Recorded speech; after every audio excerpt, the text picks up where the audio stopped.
这个科学界的天才少女，只因为进实验室先迈出的是左脚，结果再次睁眼就来到了兽人星球，竟然还觉醒了星球最高级别万人迷信息素，赫赫有名的战神白虎，腹黑占有欲强的尸国王子，高冷禁欲的恶龙首领，甚至还有霸道的国宝熊猫，大佬们都使出浑身解数来追妻，只为求得女孩的抚慰。我去，这简直就是捅了星际大佬窝了！荒凉暗淡的毒虫星上，满目疮痍，炮坑随处可见，一个长发如瀑布般垂落，身着破烂衣物的女孩蜷缩在其中，远远望去，她娇小的像个婴儿，走近了才发现她是个成年雌性。女孩静静地躺在荒芜的炮坑里，苍白衬着柔美，像一朵娇艳的花，在无尽黑夜中悄然绽放。德莱和佐恩看的眼睛都移不开了，尤其是看到小雌性有部分裸露在外的娇嫩肌肤，两人从未见过这么漂亮的雌性。德莱和佐恩是今天负责扫荡战场的两位上校，在收到毒虫星已被废弃的报告后，准备整顿队伍回基地。就在撤兵前，所有人的探测手环突然响了起来，显示并非发现毒虫或资源，而是发现了雌性。身为领军者的兄弟俩立即顺着仪器指向搜寻，两人不敢相信自己的眼睛，竟真的发现了一个雌性。两人没有多想，立刻脱下外衣将她包裹住，把女孩轻轻地抱了起来，动作轻柔的像呵护稀世珍宝一样。没一会儿，军舰就到达了中央星的医疗中心。德莱小心翼翼地将女孩送进检查机器进行测试，佐恩则一刻不移地盯着她。很快机器给出了结果，身体健康指标合格，性激素未知。看到健康指标没问题，两人松了口气，可那未能识别的性激素却让兄弟俩皱起了眉。这时夏棠扶着额头慢慢清醒了，两人听到动静连忙上前。夏棠睁开眼，露出一双晶莹剔透琥珀色的眼眸，在灯光映照下竟如稀世宝石般动人，一时竟让两人看愣了。夏棠看到近在咫尺的两张俊美面庞，直勾勾盯着自己，她也傻眼了。这深邃的轮廓像欧美电影里的好莱坞巨星，不是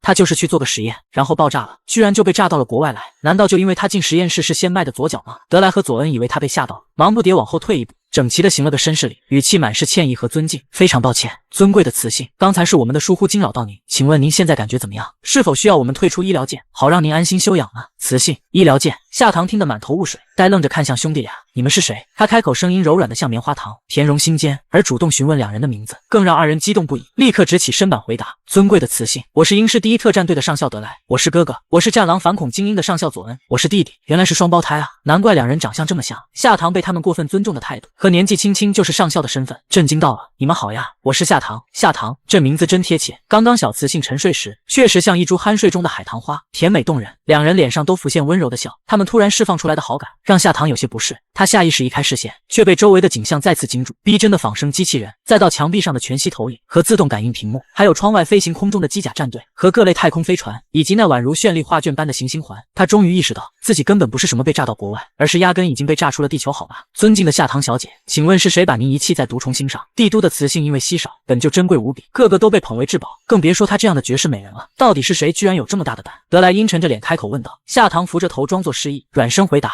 我什么都想不起来。二人见状，心立即揪了起来。刚才看他的信息素显示未知时，就感觉他的信息海受到了重创，现在连记忆都似乎受损了，那多半在被抛弃之前还经历了极为残酷的折磨，那就别想了。德莱体贴地递来一杯水，你现在身体还很虚弱，不要太耗神了，先休息下吧。谢谢。夏棠接过水喝了一口，低头才注意到自己身上披着的披风，还有皮肤上的大片黑灰，带着些许难堪的开口：那个，我能去洗个澡吗？尊敬的夏棠小姐，不知道我是否有这个荣幸，邀请您到我的府上，我那里有这个星球最先进的浴缸，保准您用得非常舒服。一旁的佐恩听到哥哥的发言，眉头一蹙，心里的警铃响了。他这才发现哥哥似乎也对他产生了别样心思，他们兄弟从小喜好就差不多，可这一次他绝对不可能让步，哪怕是哥哥也不行。于是他不甘示弱也说道：尊敬的夏棠小姐，其实您可以选择去我的府邸，我那里有一座天然的浴池，池水温暖舒适，周围还长满了各种颜色鲜艳的花朵，景色很美，相信您一定会喜欢的。德莱闻言转头皱眉看向弟弟，刚刚还和谐无比的兄弟俩，现在隐隐有火药的味道。这一番争相盛情邀请，搞得夏棠有些受宠若惊。虽然这两人救了他，可他一个姑娘家跑到刚认识的男人家里去洗澡，这也太奇怪了吧。德莱像是读出了他的心思，才意识到自己刚才的提议确实过分冒犯了，竟然让一个认识不到一天的雌性去家里洗澡，这在帝国的法律里简直能算流氓罪了。以前他可是无比鄙视那些在雌性面前谄媚殷勤摇尾的丑态，这和舔狗有什么区别？结果自己遇到喜欢的雌性，和他们也没什么区别，他忍不住暗自懊恼，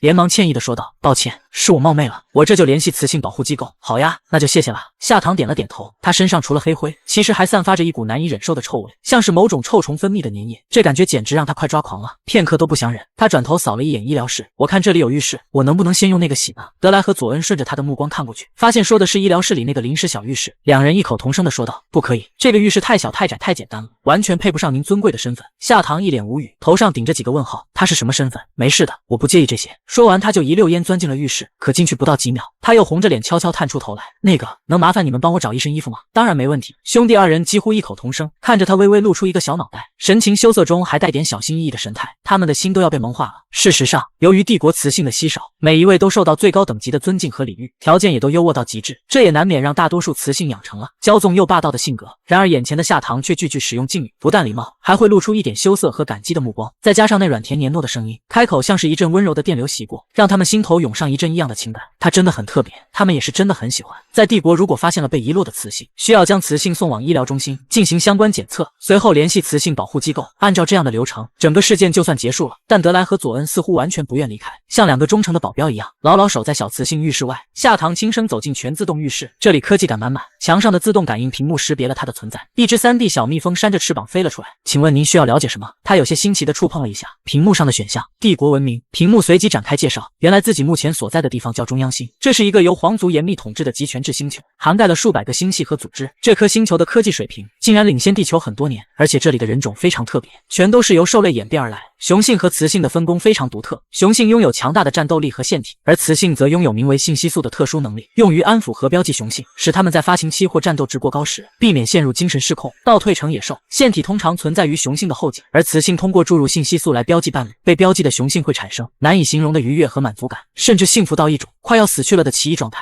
信息素的等级从低到高分为 D 级、C 级、B 级、A 级和最高的 S 级。同等级的信息素可以很好的安抚同等级及以下战力的雄性，而最高等级则是能安抚标记任何雄性。然而在100年前的大战中，敌方竟然使用星际联合严禁的瘴气弹，导致帝国大量身体虚弱的雌性陨灭，从此雌性数量急剧下降，雌雄比例竟一度达到1比90的惊人比例。为了维持社会稳定，国家紧急制定了雌性保护法及一系列雌性特权，还颁布了一雌多雄的婚姻制度。夏棠刷着这些信息，这才明白为什么德莱和佐恩两位位高权重的上校对他表现得如此礼貌和关照，原来只是因为他是雌性。这里的人似乎对雌性天生尊敬，他只是生而雌性，不需要其他任何附加因素就可以享受优待，这让夏棠觉得美滋滋的，但很快就清醒过来了。他是人类啊，身体里根本没有信息素，也不存在标记功能，这里的特权似乎跟他无关。而与此同时，浴室外的德莱和佐恩正耐心地等待着，他们平时征战沙场桀骜凌厉，可在此刻却显得格外拘谨，一个在认真整理军装衣领，另一个专注于梳弄头发，两人悄悄较着劲，似乎想拿出最完美的一面，赢得小雌性的青睐。听到浴室里传来的轻微动静时，他们立刻抬起头来，当看见夏棠慢慢走出来的那一刻，两人都愣在了当场。湿润的水汽中，她那乌黑柔密的长发湿漉漉地披散着，水珠在她雪白细嫩的肌肤上缓缓滑落，美得让他们屏住呼吸，几乎产生一种想跪地臣服的冲动。中央星靠近太阳，大多数人都是浅棕色肌肤，像她这样细嫩洁白的肤色实属罕见。他们只觉得目光被牢牢吸引，甚至心生触碰的冲动。德莱抑制不住激动，声音竟有些结巴：“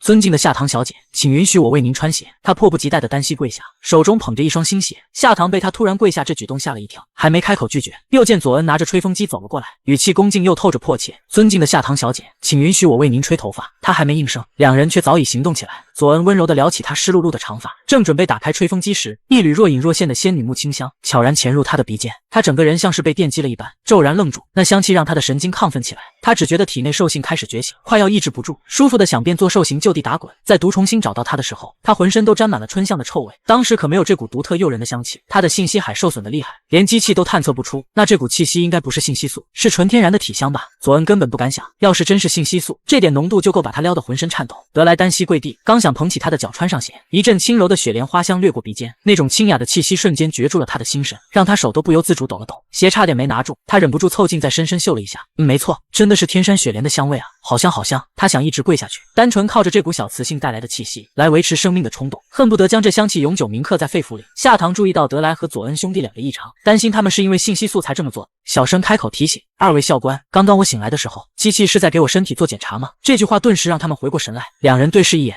他这是发现了什么了吗？信息海受损，不能驱动信息素，或者是他感觉自己可能已经完全失去了信息素的能力，所以才这样问。信息素对雌性来说的重要性，完全不亚于战斗力对雄性的重要，一旦真的失去，谁能够不伤心呢？他们不想看到美丽的小雌性伤心的样子。德莱目光又柔和了几分：“尊敬的夏棠小姐，请问您之前有试过主动驱动信息素吗？”夏棠摇摇头，德莱暗自松了口气：“那不用担心，刚才的检查显示，可能是您的信息素还没有完全分化出来。帝国里有将近40%的雌性，得等到18到22岁这段时间间才能完成分化，这很普遍的，也有可能是您信息海受到了创伤，才暂时检测不到。不过您放心，帝国在信息素修复技术上是十分先进的，只要安心配合治疗，再好好休养一段时间，是可以恢复一定程度的。而且我们一定会不遗余力抓到伤害您的凶手。当然，德莱没有说的是，信息素一旦损伤，就几乎不可能完全恢复，哪怕用最先进的修复药剂，也只能恢复10%。佐恩怕他难过，赶紧接话：没有信息素对您的身体健康也不会有影响，真的，我们不会因为这些歧视您的。听到这句话，夏棠转头看向佐恩，脸上露出一个明媚的笑容。真的吗？这个笑容纯洁又清新，就像仙女木在冰川边绽放。佐恩整个人都被融化了，心跳乱得像在战场上面对敌军突袭。可他心里清楚，这话是假的。对待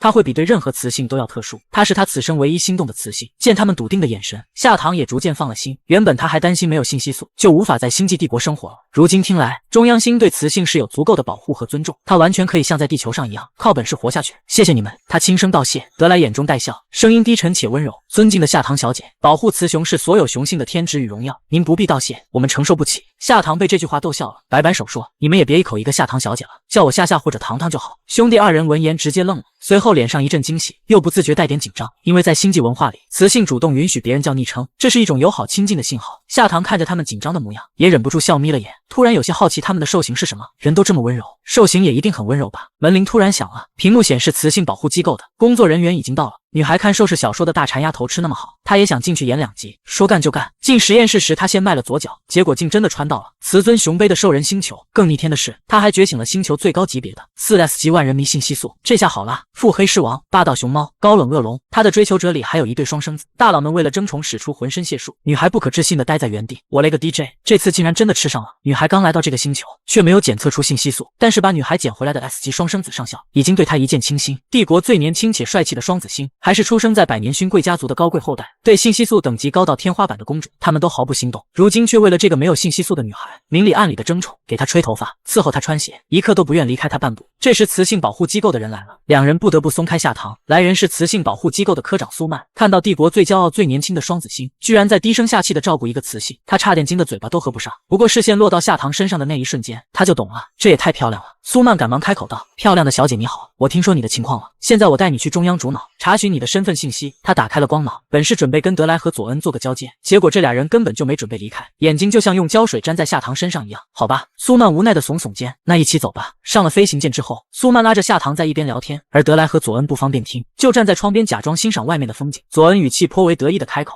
我刚才给糖糖吹头发，闻到了仙女木的香味，那可是我最喜欢的味道。德莱听了却显得有些错愕：你确定不是天山雪莲的香气吗？佐恩赶忙反驳：确定啊，我会记错自己最喜欢的味道吗？他还补了一句：哥哥你别忘了，狼的嗅觉是最敏锐的。德莱撇了撇嘴：没忘，不过我也不会把雪莲花的香气混淆，它不光香，还很美。他最后的3个字听起来像是有什么特别的暗示。佐恩顺着他的目光看过去，看到了夏棠笑靥如花的模样。哥哥这是铁了心要跟他争夏棠，可佐恩一点也不担心，因为他从来没输过。德莱似乎察觉到他的情绪，轻轻一声冷哼，带着些不屑。很快，飞行舰抵达中央主脑信息部内，苏曼盯着光脑屏幕，一眼就看到了4个大字：查无此人。他捂住了嘴巴，难以相信，怎么会这样？德莱和佐恩听到动静立马上来，看到主脑屏幕上的内容后也愣住了。查无此人，他们有点愤怒，又有点贪婪的窃喜。愤怒的是，夏棠很可能是从出生就被遗弃、拐走或藏匿虐待过，否则怎么会没有符合记录的信息？而贪婪的冒头却是因为，既然主脑系统里查不到他的信息，那他没有家庭，没有雄性陪伴，甚至连记忆也没了。那是不是从今天起，他就是与他们关系最为亲近的存在？夏棠大概也猜出来了，毕竟他是地球人，这里没有他信息也很正常。就在他想怎么蒙混过关的时候，苏曼却忽然语气一转，笑着感叹道：太好了，我们帝国又多了一位雌性，这就是兽神的馈赠。德莱和佐恩听完，不约而同地走到夏棠面前，郑重地对他行了一个正式的军礼。糖糖，以后我们会一直守在你身边，好好保护你。这完全是夏棠没想到的情况。夏棠心头一暖，谢谢你们。苏曼牵着夏棠走进统计科，开始录入身份信息。可当他瞄到体检报告上写着信息素位置这几个字时，眼神一下子变得有些复杂，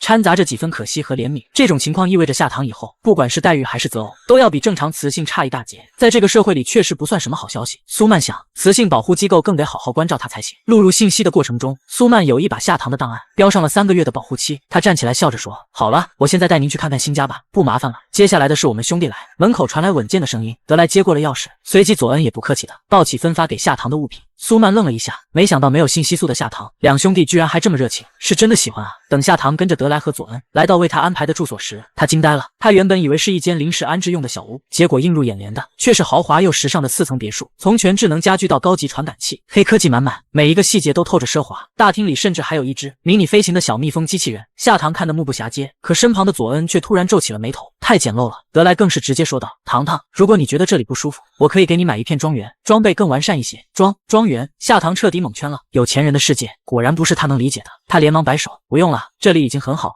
德莱见他坚持，还是说道：“那如果你有什么需要，随时告诉我们。”夏棠迟疑了片刻，试探着说：“其实我失忆了，忘了很多东西。如果可以的话，能和我说说这个国家的事情吗？”这句话一出口，兄弟俩的表情顿时亮了。竟然还有雌性对听国事国情感兴趣，这可是雄性都擅长也热衷的话题啊！难得有这么好的机会展示自己，两人兴奋的一个坐在左边，一个坐在右边，开始滔滔不绝地讲了起来。直到夜幕降临，他们才依依不舍地离开。晚上巡逻的部队路过别墅区时，惊奇地发现有一栋别墅周围居然弥漫着两股异常浓郁的 S 级雄性气息，而检测仪还显示这些气息的主人似乎都是军事级的强大战斗力。这些巡逻士兵不禁好奇，这别墅里到底住了什么神仙人物，居然让2位顶级军官亲自见。第二天一早，夏棠打开门时，德莱和佐恩早已守在外面了。一个潇洒倚在停泊的飞行舰上，手里捧着一大束新鲜的海棠花，另一个则带着工人们井然有序地从舰舱里卸下各类日常用品、家具、布置摆饰，甚至衣服都准备得妥妥当当。见到他后，齐齐行了个礼。佐恩捧着花递到他手里：“今天是你的乔迁之喜，我们特地来祝贺的。这束花你喜欢吗？”夏棠接过花，低头闻了闻，笑弯了眼：“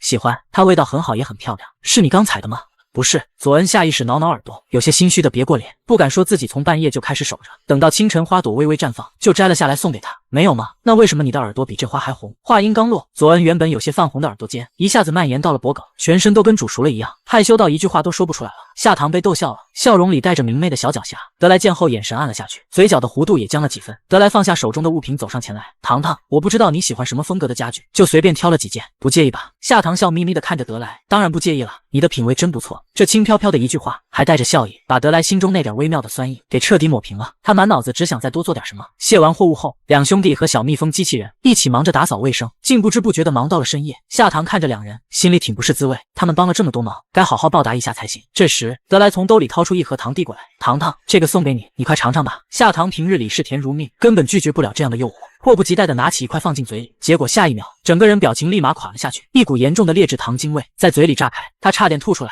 德莱见状有些慌了：“怎么了？不合口味吗？”夏棠问道：“你这是在哪儿买的糖啊？”他解释说：“不是买的，是新美商城专门给皇族和贵族供应的优质糖，杂质含量只有10%，就这，开玩笑吧？还有没有别的糖呀？”德莱和佐恩对视了一眼，都是一脸懵，脸上的表情仿佛在说：“还能有什么别的糖？糖不就是糖吗？”夏棠明白了，整个中央星只有这一种糖，具体区别就是杂质含量高低，平民可食用的在20%到40%之间，而到了贵族的就会严格控制在20%以内。可对于夏棠这种视甜如命的人来说，这糖简直是灾难。于是当天晚上，他上网下单购置各种原材料和机器，打算自己研制糖果。没多久，香甜气息四溢的成品出现在工作台上，他打开光脑，迫不及待发讯息：“我有惊喜，是特别为你们准备的。”消息刚发过去，那头的兄弟俩直接受宠若惊，就差捧着光脑原地转圈了。天底下怎么会有像夏棠这么美好的雌性呢？最近一段时间，德莱和佐恩频繁地出入九卿别墅区，部队内部很快传出风言风语，帝国双子星正在追求一个没有性激素的雌性。没多久，这流言传到了伯爵夫人乔叔的耳朵里。乔叔听完后，简直不敢相信自己那眼光高的不行的2位儿子，居然会追求一个没有性激素的雌性。毕竟就连皇族的公主殿下，他们都拒绝了。德莱、佐恩，你们俩疯了吗？乔叔急得直瞪眼，放着性激素等级高贵的公主不要，去追求一个没有性激素的雌性。佐恩抿着嘴，认真的开口：“母亲，您不了解她，她才不是你说的普通雌性，她是天底下最特别最好的雌性。”德莱也接过话头说：“没错，我从来没见过比夏棠更有吸引力的雌性。”乔叔愣住了，差点气笑了，这是什么恋爱脑发言啊？真让人大开眼界了。一个没有性激素的雌性，怎么可能吸引人呢？乔叔既无奈又头疼，听说她的容貌是很美，的确容易让人一见倾心，但你们也得理智些。公主殿下再三表达过意愿，想纳2人为驸马，这件事若处理不好，恐怕会触怒皇族，严重的话甚至会触犯法律，事情的后果非常严重。帝国的 S 级雌性婚姻法有特殊规定，由于 S 级雌性人数极其稀少，他们有权选择任何同等级或低等级的雄性为伴侣，拒绝者就是违法。而公主殿下正好是 S 级，一般根本没人拒绝。帝国的雄性都渴望能成为公主的驸马，但他们却不一样，不是因为讨厌公主，而是他们早就看穿了其中的本质。公主则驸马，驸马一旦被标记，就会被困在后宫，不允许外出，更别说工作了。从此只能任由他取乐调戏，再无自由。母亲，而他们从踏进兵营的那刻起，就发誓把忠诚献给帝国，不可能因为婚姻放弃信仰和事业。兄弟二人坚定着态度，就算是触犯法律，我们也不会改变决定。乔叔气得胸口发闷，你们可以无视法律，可生理反应呢？生理反应你们打算怎么应付啊？他停了一下，转头看向德莱，声音微微冷了些。德莱，我记得医生说过，你下个月就到发情期了吧？如果没有同等级雌性的性激素安抚，你怎么熬过去？雄性的发情热等级越高越难以控制，如果没有匹配的性激素缓解，可能会被活活折磨死。德莱紧抿嘴唇，我可以靠抑制剂。乔叔嗤笑一声，抑制剂？你能靠它撑过1次2次？能用一辈子吗？而且目前市面上的抑制剂只能短暂缓解症状，还有副作用。每次注射抑制剂只会让下一次发情期更急更难受，长期使用根本就是自掘坟墓。德莱脸色苍白，他旁边的佐恩脸色也不太好，因为他的发情期就在哥哥后面。雄性的发情期对性激素的需求是刻在基因里的，没有安抚的话会狂发疯自残，更严重的还可能失控，彻底变成野兽。雄性的一生只能被雌性掌控着，很多人都是到了一定的年龄会去中央主脑里进行性激素的匹配，如果有匹配度高的雌性会直接结婚，这样的婚姻根本没有感情。他们俩不一样，他们俩心里已经有人了。伯爵看2个崽子死犟不吭声，心里暗叹一句不懂事，你们还是战士，上了战场危机四伏，精神力崩溃带来的恶果你们承担得起吗？没有性激素安抚，你俩还真以为自己是无敌的吗？德莱没有丝毫退缩，直接否定道，不会的，我们不会崩溃，更不会变成什么野兽，就像亚斯兰蒂上将一样。伯爵夫人听到这话几乎要被气笑了。亚斯兰蒂那可是帝国的战神，珍贵的 SS 级雄性，经历过2次分化，拥有超强的精神力控制能力，你们2个毛头小子有资格和他比吗？他至今未婚，是因为还没找到性激素匹配度超过10%的雌性。德莱和佐恩不愿意再听下去了，他说的这些话无非就是想让他们放弃糖糖，这绝不可能，我们会努力追随亚斯兰蒂的脚步。2人头也不回地离开了伯爵府邸。从府邸出来后，德莱的怒气几乎燃烧了他整个胸膛，冲进部队训练场一通猛打，一个接一个的战士被他撂倒，可他的郁闷还是没有散去，脑海里都是慈母的那些话，发情热、性激素、变成野兽，烦躁压得他喘不过气。他其实也害怕，担心发情期会让他失去理智，成为性激素的奴隶，沦落到永远无法和糖糖在一起。德莱失魂落魄地走出了训练场，才发现竟然到了9卿别墅区，而且还按响了门铃。门打开了，娇艳的身影映入德莱眼帘，夏糖露出一个明媚的笑。德莱才意识到自己擅自跑来他家，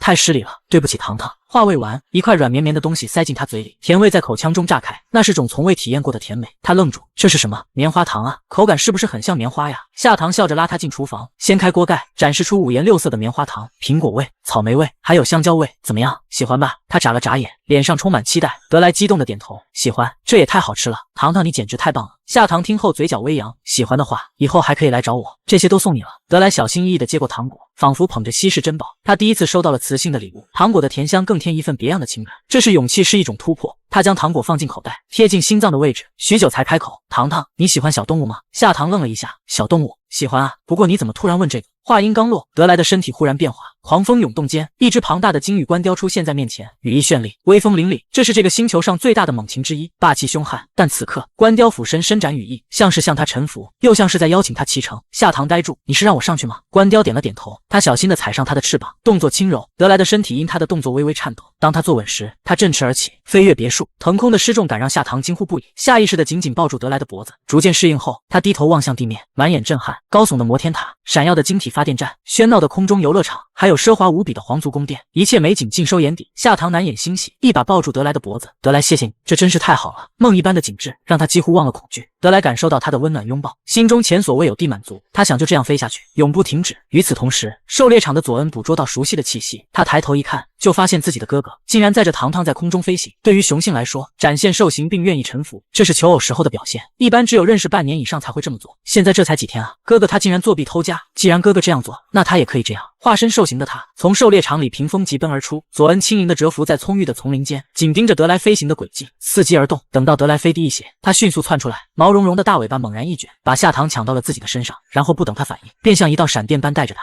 朝着山下狂奔而去。夏糖刚开始没有回过神来，还以为自己是从德莱身上跌下来的呢，待他稳住身形才惊觉自己竟然正在一头巨大的狼身上，那健硕的身躯还是个狼王。他脸色猛然一变，正要呼救时，却闻到了一丝熟悉的气息，他试探着叫道，佐恩，是你吗？就在这一声呼喊后，那头狼的尖尖耳朵轻轻抖了抖，似乎在回应他。是佐恩。夏棠心里一阵惊讶，雪狼是号称星球上最漂亮的狼种，通身都是洁白如雪的毛发，厚实又蓬松，听觉和嗅觉都极其敏锐，四肢修长流畅，奔跑速度快得惊人。这时德莱紧紧追了上来，金羽观雕的眼睛可是鹰隼界最尖锐的存在，能俯瞰万里，哪怕地面上最细微的行动轨迹都逃不过他的记录。可惜森林里的植被实在太密，遮挡的让他连佐恩的影子都难寻。德莱只能无奈地停了下来，发出不甘的鸣叫。而此时地面上的雄性们目睹这一争夺战，也纷纷惊叹不已。看来传言属实，这小雌性果然深受双子星的青睐。被佐恩带到地面后，夏棠恍惚间竟换了视角，他当在天上俯瞰了中央星的大致景象，现在又能从地面细细观察。佐恩的目标明确，跑下山路后便一路疾驰向西南，他速度极快，直至闯入一片鸟语花香、五彩斑斓的绝美天地。天呐，这里是星际花园吗？也太大了，也太美了吧！夏棠忍不住惊叹。佐恩知道他喜欢，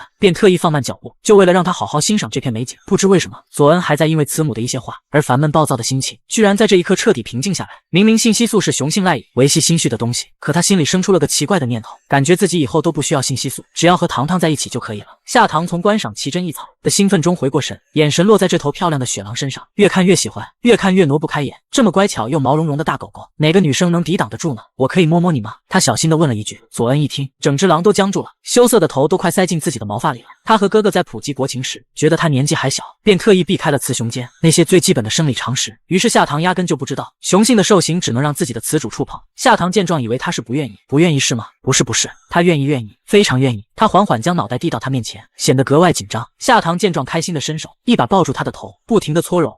好舒服，好棒呀！他兴奋地蹭来蹭去，动作毫不收敛，像是发现了新世界一样。他的举动哪知道对雄性来说有多么暧昧和大胆。佐恩一颗心扑通扑通直跳，心里早就乱成了一团。就在他终于稍稍适应这种感觉，甚至开始习惯并享受他的触碰时，夏棠忽然停下了。他一脸认真地说道：“我不白占你的便宜，放心，我付费。”佐恩的脸瞬间黑了下来，他这是把他当成什么了？他可不是那种随便的雄性，糟糕，一定是被哥哥刺激的露了原形，这才让糖糖产生了误会。也是啊，哪个不值钱的雄性会刚认识几天就迫不及待地现出兽形诱惑雌性？这不明摆着让人白玩吗？他焦急的团团转，连尾巴都耷拉了下去。正当他打算变回原形，解释清楚时，夏棠从兜里掏出了个透明的小盒子，里面装着各种颜色的小方块。这是棉花糖，尝一块你就知道了。他拿出一块随手抛弃，佐恩敏捷的张嘴接住，咬了一口，眸中那抑制不住的惊喜几乎要溢出来了。他喉间情不自禁地发出了一声狼嚎。哦，太甜了，太绵软了，简直太好吃了。夏棠被他的反应逗笑，他的笑声让佐恩的脸刷得红了。他赶紧伸出爪子捂住嘴，心里直骂自己太丢脸了，这哪是狼王该有的样子，倒像条被主人奖励的小狗。下一秒，夏棠伸手揉了揉他的脑袋，语气满是温柔：“没关系啊，这是我特地为你准备的惊喜，看你这么喜欢，我真的很高兴哦。而且我觉得狼嚎特别帅气呢，真是太酷了。”真的吗？他不会觉得很中二吗？当然啦，夏棠眼睛亮晶晶的。你可以像光脑里一样站在悬崖上对着月亮嚎叫吗？他以前只在书上看到过那种炫酷的图片，这次可以亲眼看，真的不想错过。佐恩点点头，抬起四肢朝附近峭壁走去。他站到俊俏的悬崖边缘，仰头对着夜空中那轮巨大的圆月，深深的嚎叫起来。那浑厚的嗓音在整个山谷中回荡，穿透了沉寂的森林。无数双幽幽的绿色眼睛从暗处亮了起来，相互窥去着四周。紧接着群狼从沟壑、岩石上纷纷露面，仰望着他们的王。与此同时，听到远处熟悉嚎叫声的德莱迅速从高空赶来。帝国双子星公开争夺一个雌性，为了讨他欢心，甚至画出原型争宠。这样的传闻瞬间在上流贵族的圈子里不胫而走。这些消息也传到了伯爵夫人的耳中，她气得脸色铁青，简直无法相信这两个臭小子白天才劝过他们，怎么反倒变本加厉了？她在客厅中踱来踱去，神色异常焦虑。这样的事情要是传到了公主耳中，后果难以想象。公主一向脾气暴躁，如果因此震怒，很可能狠狠收拾两个儿子。她膝下就这么两个儿子，更何况还这么优秀，绝不能就这么折损了。想到这里，伯爵夫人酝酿着办法，想亲自找那个雌性谈谈，但雌性保护机构给那个雌性设置了3个月的保护期，未经允许任何人不得探视，那禁令令她无法轻举妄动。她叹了口气，突然灵光一闪，一个合适的人浮现在脑海中，那就是德莱和佐恩的长官亚斯兰蒂上将。他不仅是这对双胞胎的偶像，还是举足轻重的人物。如果由他出面训诫，相信结果一定不会差。可是这样一位尊贵的人，几乎连皇室和顶级勋贵都很难见上一面。不过如果能联合几位像自己这样的伯爵、侯爵夫人，以雌性名义共同上书给他，他一定能看到吧。想到这儿，伯爵夫人当即动身。女孩看寿氏小说的大馋丫头吃那么好，她也想进去演2集。说干就干。进实验室时，她先迈了左脚，结果竟真的穿到了雌尊雄卑的兽人星球。更逆天的是，她还觉醒了星球最高级别的4S 级万人迷信息素。这下好啦，腹黑狮王、霸道熊猫、高冷恶龙，他的追求者里还有一对双生子。大佬们为了争宠使出浑身解数，女孩不可置信地待在原地。我勒个 DJ，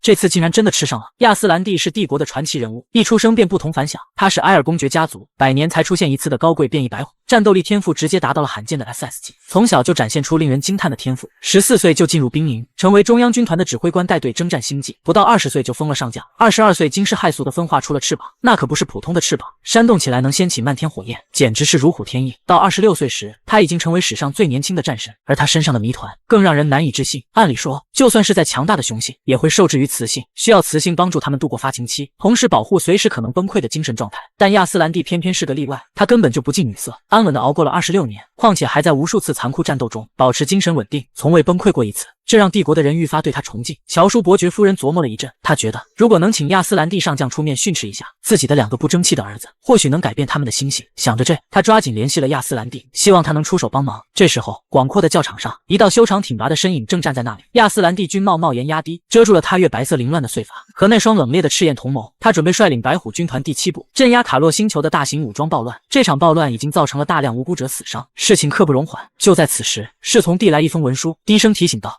乔舒伯爵夫人联合几位侯爵和自爵夫人请求您的帮助，他们都是高等雌性，公爵请您务必过目。”亚斯兰蒂戴好皮质手套，慢条斯理地打开文书，内容大致就是请求他帮忙训诫一下他的儿子德莱和佐恩，就是军营里那2个出露头角的校官。亚斯兰蒂嘴角微微扬起，露出一抹冷嘲的笑意，年纪轻轻沉迷女色，将来也成不了什么气候，干脆早点退伍回家带孩子吧。他这话一点不留情面，在场的白虎军团第7部战士们听了，瞬间哄堂大笑。亚斯兰蒂直接转身，玄色的披风猎猎飘扬，他下达指令的声音冷峻威严：“出征！”乔舒苦苦等待了2天，终于收到了亚斯兰蒂的回信。可看到内容时，他的心顿时凉了一半。亚斯兰蒂不仅明确表示不愿帮忙，还把这件事情当成笑话。仔细想了下，亚斯兰蒂是他2个儿子最崇敬的偶像，这话估计能让他们大受打击，或许还真能羞愧放弃那段荒唐的追求。想到这里，他开心地拿着信就向军营赶去。然而另一边，不远的战狼反恐精英部队与英师第1特战队同时接到紧急军令，原来 X 星球趁卡洛星发生暴乱，劫持了数十万子民，还胁迫亚斯兰蒂去荒星，同时联合了16星系的首领，准备倾全军之力共同击杀亚斯兰蒂战神。据情报分析，如果亚斯兰蒂不撤离，敌方甚至可能动用瘴气弹。这武器100年前就被星际联合禁止过，因为它毁灭性极强，曾导致中央星的全军覆灭，还害死了无数雌性。德莱和佐恩拍而起，怒斥敌方无耻至极。这时军务部下达死命令，需要他们即刻前往战场，一定要想方设法劝亚斯兰蒂撤离，为避免帝国损失最重要的战神。德莱和佐恩原本是最为果决的人，但现在他们有了牵挂的人，就不得不多一份考虑。2人匆匆打开光脑，给夏唐发送了一条讯息：抱歉啊，糖糖，前线突然传来紧急战令，我们必须立刻出发增援，不能陪你一起种花了。他们故作轻松地补上一句：就和平时一样，等任务完成了我们就会回来的。夏唐的声音温柔地传了过来：那就好，我祝愿你们一切顺利，我会等着你们平安归来的。他话语中的一贯温婉，让2个身处冰冷战舰甲板上的校官心头都腾升起暖意。有人惦念，有人等待的感觉真好。种花的计划被暂时搁置，夏唐觉得身体恢复的差不多了，或许可以出门走走，熟悉一下周围的生存环境。他刚跨出门，就发现整条路上几乎看不到什么雌性，而路上的雄性则像发现了什么稀世珍宝似的，一个个停下了步子，目光追随着他。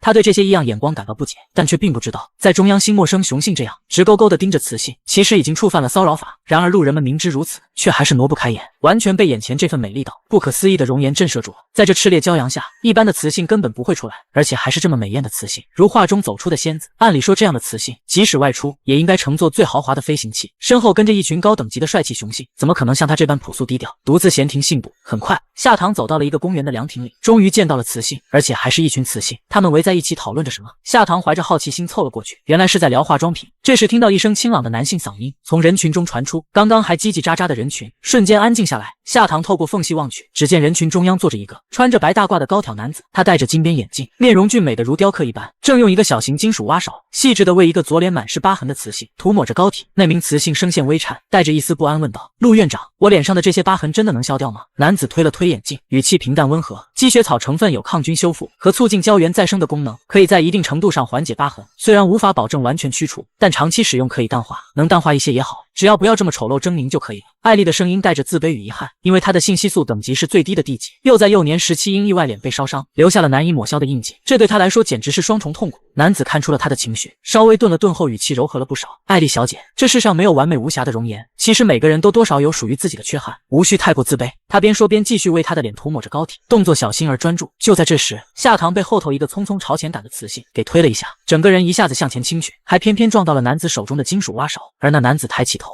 看到了夏唐的容貌，他第一眼便愣住了，眼前是一张足以令人失神的脸庞，微风拂过，轻轻扬起那海藻般柔密乌黑的长发，巴掌大的精致脸蛋露了出来，明艳动人，勾魂摄魄。像是在无声的反驳路易斯刚才的话。路易斯有点愣，整个人正在原地，世界仿佛突然静了下来，安静的只剩下他自己的心跳声。对不起，我不是故意的。夏糖把掉在地上的金属挖勺捡起来，递给他。路易斯这才猛地回过神，意识到自己盯着这个陌生的雌性超过10秒，这在法律里都够量刑了。这么多年，他何时这么失态过？一想到这，他赶紧站直了身子，异常郑重地行了个礼。抱歉，这位小姐，请原谅我的冒犯。夏糖一脸疑惑，不明白为什么他突然要道歉，倒是注意到了他胸口处火红色凤尾花的徽章。他隐约记得这徽章似乎代表帝国科学研究院的专属标志，他该不会是里面的工作人员吧？他正想着要问他，周围的雌性们已经被他吸引了过来。天哪，你怎么这么美？你的皮肤怎么这么白嫩细腻？大家开始夸赞他的外貌，紧接着更多的声音涌了过来。你的化妆品用的什么牌子啊？保养的这么好，是不是有什么特殊秘方？你的性激素是什么等级？一定特别香吧？面对这些铺天盖地的吹捧，夏糖有点应付不来，整个人都显得有些茫然。路易斯站在一旁静静地看着他，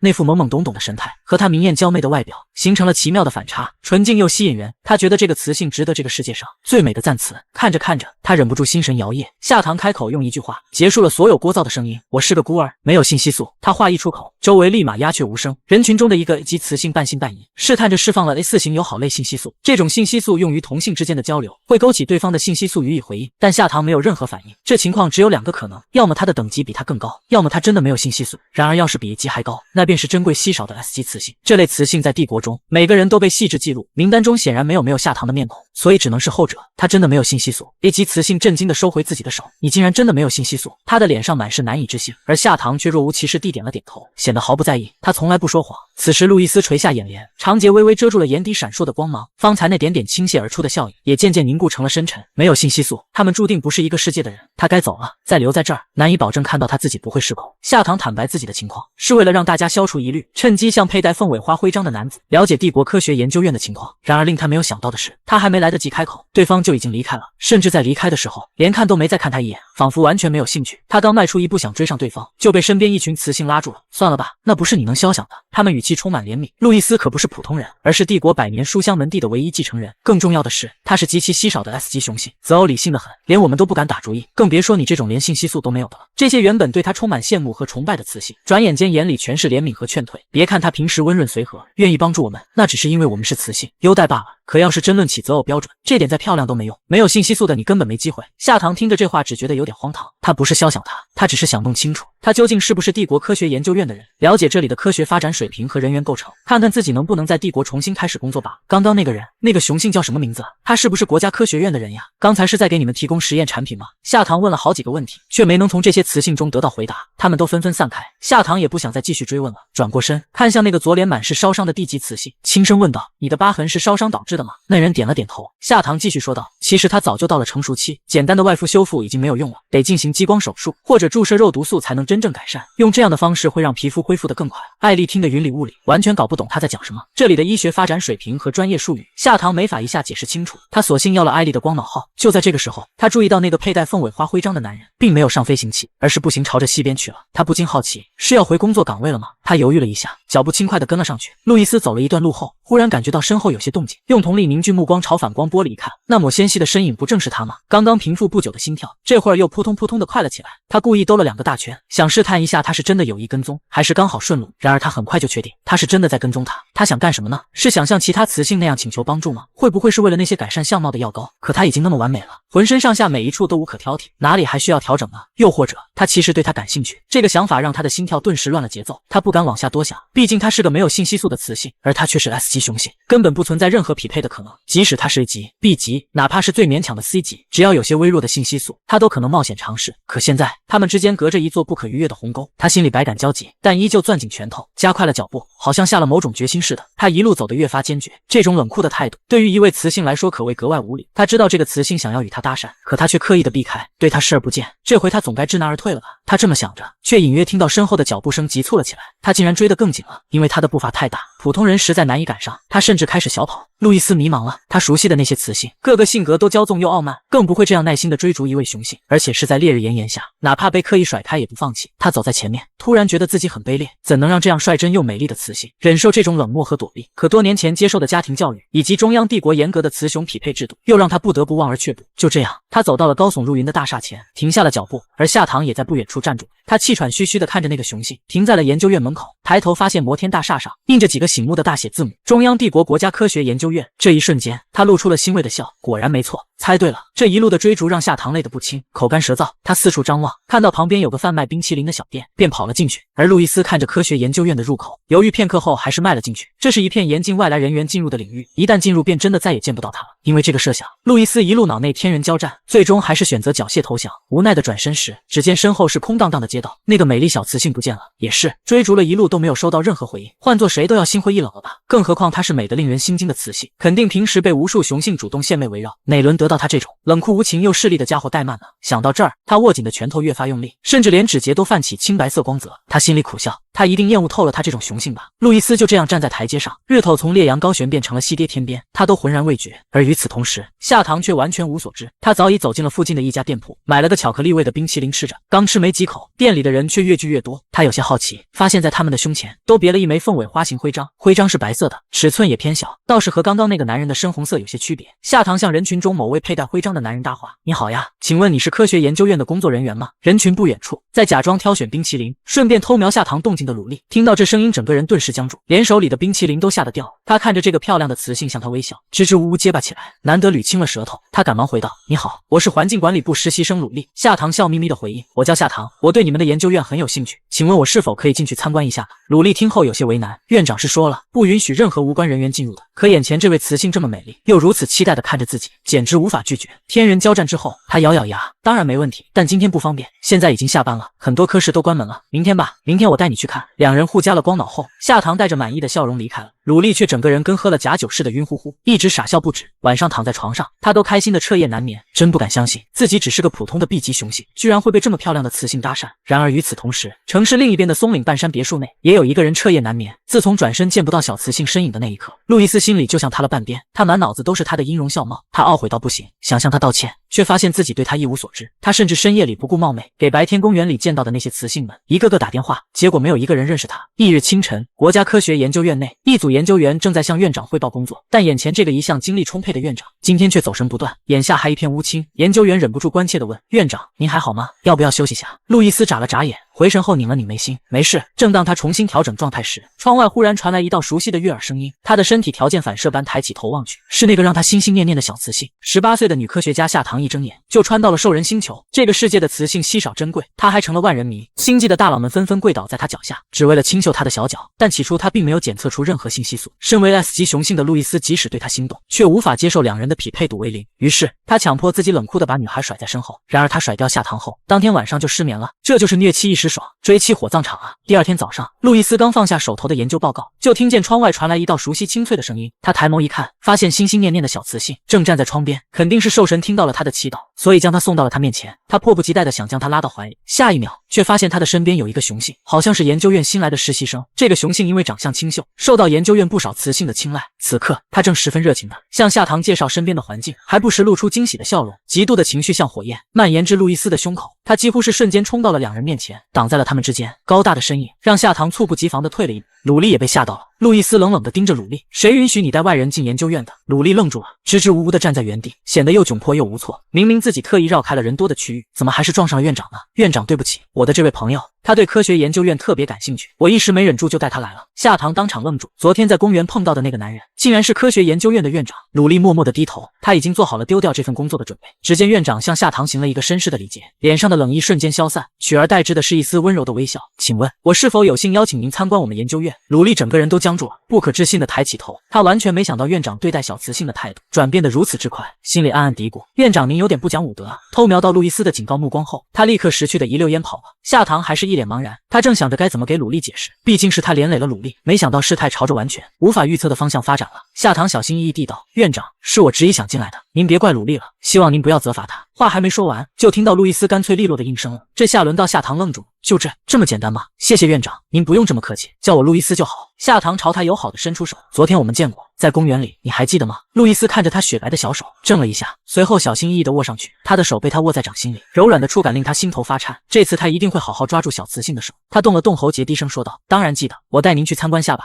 他牵着他的手转身就走。夏棠开心地笑了，只是他低垂着眉眼，瞥了一眼自己被攥紧的手，确定要这样手牵手逛研究院吗？路易斯循着他的目光往下看去，像被烫到了似的，立刻松开了他的手，轻咳一声掩饰尴尬：“抱歉，我刚才没注意到。”他握着他的手这么久，他不会把他当成什么流氓了吧？路易斯的耳尖一点点泛红，夏棠看到他的耳廓泛红，忍不住笑了。这么大个院长怎么动不动就害羞？与此同时，会议室里正等着路易斯开会的下属们全都傻眼了。不是，院长这就把他们抛下了，带着漂亮的小雌性去参观研究院了。路易斯带着夏棠，详细的向他介绍每一个设备、每一条生产线的功能以及理念。夏棠看向路易斯的目光里多了几分敬佩。知道他是研究院院长时，他心里已经很惊讶了，毕竟他这么年轻。再联想昨天那些雌性说的，路易斯是百年书香门第的继承人，他原以为他成年后会按照家族的安排接管家族产业，结果没想到他学识如此广博，简直是个百年难遇的科学天才。这时夏棠看到了一个公告栏，上面贴着研究院的招聘启事，结合路易斯的简单介绍，他在地球学习的知识完全可以对接研究院目前的需求，而且这里的生药发展水平和地球也相差不远，他完全可以做这份工作。于是他提出要回去了。这话把路易斯整个一愣，他原本计划好了中午带他去中央城旋转餐厅吃饭，位置也预定好了，结果夏棠还是拒绝了。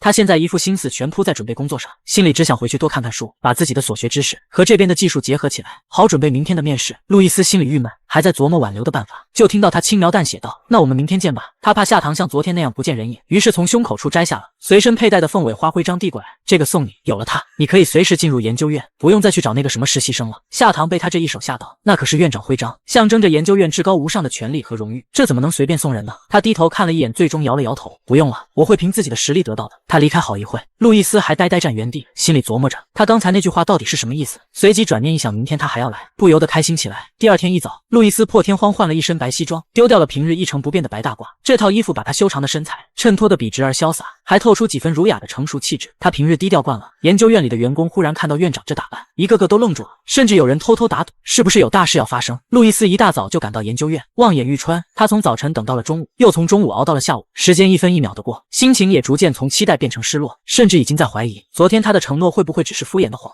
那些元老级别的教授们看他状态越来越差，都劝他回去休息。路易斯刚站起来要走，广播里传来了最后一位面试者的名字：夏棠。路易斯眼睛瞬间亮了起来。那些老教授们在听到是个雌性时，纷纷窃窃私语，他们对雌性加入研究院一向不看好，认为这份劳心又劳力的工作，很多雄性都未必能坚持下来。在他们眼里，这就是一个任性的雌性追求路易斯的借口而已。一位资历比较深的老教授直接开口，语气不显得多友善：“夏棠，你是来面试的吗？”“是的。”夏棠落落大方地坐到椅子上，依次向面试官们打招呼，丝毫没有怯场的样子。当轮到路易斯时，还特意朝他抛了个 wink。路易斯被他这一眼电得心脏都差点停跳，耳根一下子就红了。教授们见他这般行事，不禁面面相觑。一名老教授直接问：“你是来应聘院长助理一职的吗？”他见过不少这样的雌性，许多雌性进研究院就是为了靠近院长，甚至常常死缠烂打，赖在实验室不肯走。也正因如此，研究院专门立下规矩，禁止外人随意出入。院长性情的确温和，待人也有礼，从不会训斥雌性，但他的行为只是基于对雌性的尊重。在工作上，院长向来大公无私，不会对任何人例外，哪怕这个雌性很漂亮，还对院长眨了一个 wink， 但这行为简直是自取其辱。老教授问路易斯意见，希望他能一句话让夏棠死心。院长您觉得呢？谁料下一秒，路易斯紧紧地盯着夏棠。通过。一群教授瞬间一脸懵，什么东西？通过？通过什么？都没开始考核，也没审核任何资料，就通过了。他们觉得自己才是自取其辱。夏棠忍笑轻咳了一声，谢谢院长的赏识，不过我应聘的可不是助理一职，我要应聘的职位是研究员。话音刚落，全场一下子鸦雀无声，完全不敢相信自己的耳朵。如果院长真的喜欢，把夏棠留在他身边，当一个赏心悦目的花瓶当然可以，可研究员这个头衔跟花瓶压根不搭边。这职位不仅珍贵，甚至可以说是帝国科学研究院的灵魂支柱。研究院所有员工加起来有几万人，但真正称得上是研究员的不过区200人，可见其稀有程度。路易斯先是一愣，随后也清醒了不少。助理对他而言不过一句话的事，可研究员这个级别可没那么好糊弄。一位年纪最大的老教授直接被夏棠的话气到吹胡子瞪眼，你凭什么能当研究院了？你有这方面的工作经历吗？夏棠回答，我没有，但他却半点不慌。不过这些是我的热爱成果。他从档案袋里取出几份资料，递到教授们手上。教授们起初还一脸不屑，可等看清试卷上的内容后，一个个立刻变了脸色。他们手里的居然是帝国科学研究院内部的高难度测试题，而且这是一份满分答卷。要知道他们这些老教授也未必能拿到满分，整个研究院历史上能拿满分的人屈指可数，而上一份满分答卷的主人是现任院长。路易斯接过试卷，也停顿了一瞬，眼底浮现出深深的震撼。至于其他教授，那更是彻底傻了眼。夏棠哪是什么任性胡闹的小雌性，她分明是货真价实的科研天才，这天赋简直要把他们几十年的劳连踩在脚下。教授们在震惊之后也改变了态度，开始询问夏棠的职业目标。夏棠大方地回答：“我希望能够成为一名药剂师。”这话又令众人陷入了沉思。生药部可是研究院的核心部门，入职条件极为苛刻，要么得有多年丰富的工作经验，要么拿出堪称开创性的研究成果。就目前来看，夏棠确实条件不足，可这份满分试卷已经证明了他的实力。随即有位教授提议：“那你谈谈对抑制剂的理解吧。”夏棠毫不犹豫说起自己对抑制剂成分的详细分析，还指出抑制剂因剂量过大，可能损害大脑细胞，进而引发情绪狂躁等精神问题的弊端。他还提出，开发抑制剂应该对症下药，而不是简单粗暴地下猛药，同时应该让抑制剂与人体性激素产生更直接的联系。他侃侃而谈，一针见血地指出了当前抑制剂的弊端以及未来的优化方向。教授们听得目瞪口呆，下意识地看向路易斯，因为夏棠提到的这些概念和观点与院长准备发表在撒上的研究内容如出一辙，而那篇论文可是顶尖研究员们花费数年心血才完成的成果，现在竟被夏棠随便翻几本书就研究透。路易斯盯着夏棠，墨紫色瞳孔里透着前所未有的光芒。他无比清楚，初见时自己曾认为夏棠是没有性激素能力的普通雌性，还觉得自己这样 S 级雄性压根跟他不匹配，而如今他却开始意识到，是他眼界狭隘，是他大错特错。这颗闪闪发光的宝石是远超他的存在。路易斯从礼盒中拿出一枚象征科学研究员身份的粉色凤尾花徽章，他走到夏棠面前，郑重地为她佩戴上。夏棠小姐，恭喜你通过了研究员的面试，不知我能否有荣幸邀请你共进晚餐？夏棠低头摸着徽章，嘴角扬起笑容，点点头和他一起走了出去。突然，一阵悠长的钟声从远方传来，路易斯的脚步猛地顿住，脸色瞬间变得极为严肃。殿中敲响必有国丧，最近几个月并没有听过王公贵族病危的消息，既然如此，那恐怕是地位与皇族相当之人，是刚刚率军出征的亚斯兰蒂上将。他转身对夏棠说道：“抱歉，糖糖。”夏棠轻轻点头：“我知道的，你去吧。”路易斯快速登上飞行器，直奔皇宫而去。亚斯兰蒂上将，他之前听德莱和佐恩说过，他是他们俩的偶像，拥有极其罕见的 SS 级顶尖战斗力。如果消息属实，不知道他们听到了这消息会不会难过。夏棠漫无目的地走着，突然发现自己到了星际花园，在一个数米宽的深坑里看到了一只红色的小老虎。男人是杀伐果断的星际猛虎战神，却被女孩当成了没有断奶的小脑斧。女孩又是给他喂奶，又是狠狠蹂躏他，现在还要给他洗澡。小老虎绝望长嚎，完了完了，自己全身都要被小雌性看光了。刚刚亚斯兰蒂用尽最后一丝力气挡住了瘴气弹，回到故土时实在撑不住了，他的身体逐渐从人形退去，变成了一只奄奄一息的小老虎，正缓慢地迎接死亡的降临。然而就在这时，刚从研究院出来的夏棠恰好路过。夏棠看见深坑里躺着的小老虎，心头顿时就紧了。那小东西遍体鳞伤地趴在那里，身上血迹斑斑。他轻轻地摸了摸他的后颈，不过这一抚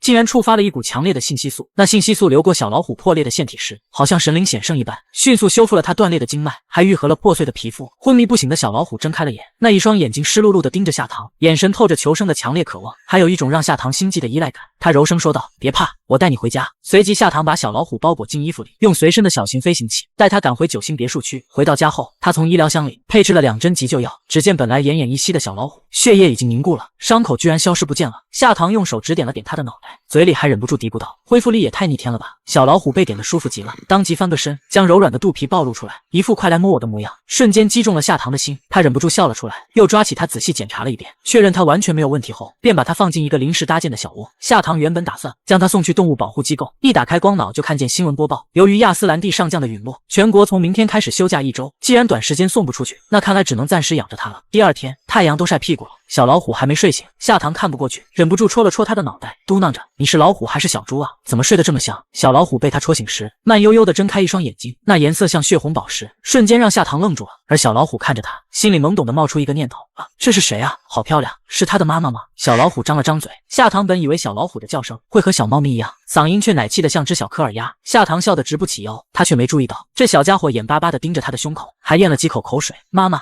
饭饭。小老虎直接扑过来，嘴张得大大的。夏棠吓得条件反射，拎起他的后颈往旁边一扔，小老虎在空中转了个圈，有惊无险的稳稳落地。只是回头看他时，脸上满满的都是无辜和茫然，瞪着地上的小老虎。夏棠皱眉：“你干什么呢？被妈妈凶了？”小老虎委屈得低头呜咽，垂着脑袋呜咽2声，2只小爪子一边揉着肚子，一边偷瞄他。夏棠这才后知后觉地发现，原来小东西是饿了，把他当成妈妈了。他哭笑不得，连声道歉：“对不起啊，是我冤枉你了。不过我可不是你的妈妈。”小老虎歪着脑袋，一脸困惑：“不是妈妈，那是什么呢？”夏棠看了看趴在地上的小老虎，认真思索了一下：“我是你的主人。”这一句主人出口，小老虎顿时只觉得心头一阵酥麻，像有细细的电流划过。它很喜欢主人，尾巴都开始疯狂摇摆，活像一架快要腾空的直升机，满脸的兴奋都快溢出来了。好了好了，别闹，你在这里乖乖待着，我去给你冲奶。夏糖笑着轻拍了拍它的小脑袋，转身去忙。小老虎果然很听话，安安静静的坐着，抱着奶瓶咕噜咕噜喝了起来，连眼睛都眯成了一条缝。嘤嘤嘤，主人冲的奶真好喝。夏糖以前因为工作忙得不可开交，根本没有时间养宠物。朋友圈里别人晒的小猫小狗，他看得羡慕不已。谁能想到呢？他开局直接养了一只小老虎，嘿嘿，简直是人生巅峰。叫你弟弟吧。他摸了摸小老虎的下巴，听到名字的小老虎身子一僵，喝奶的动作顿时停了下来。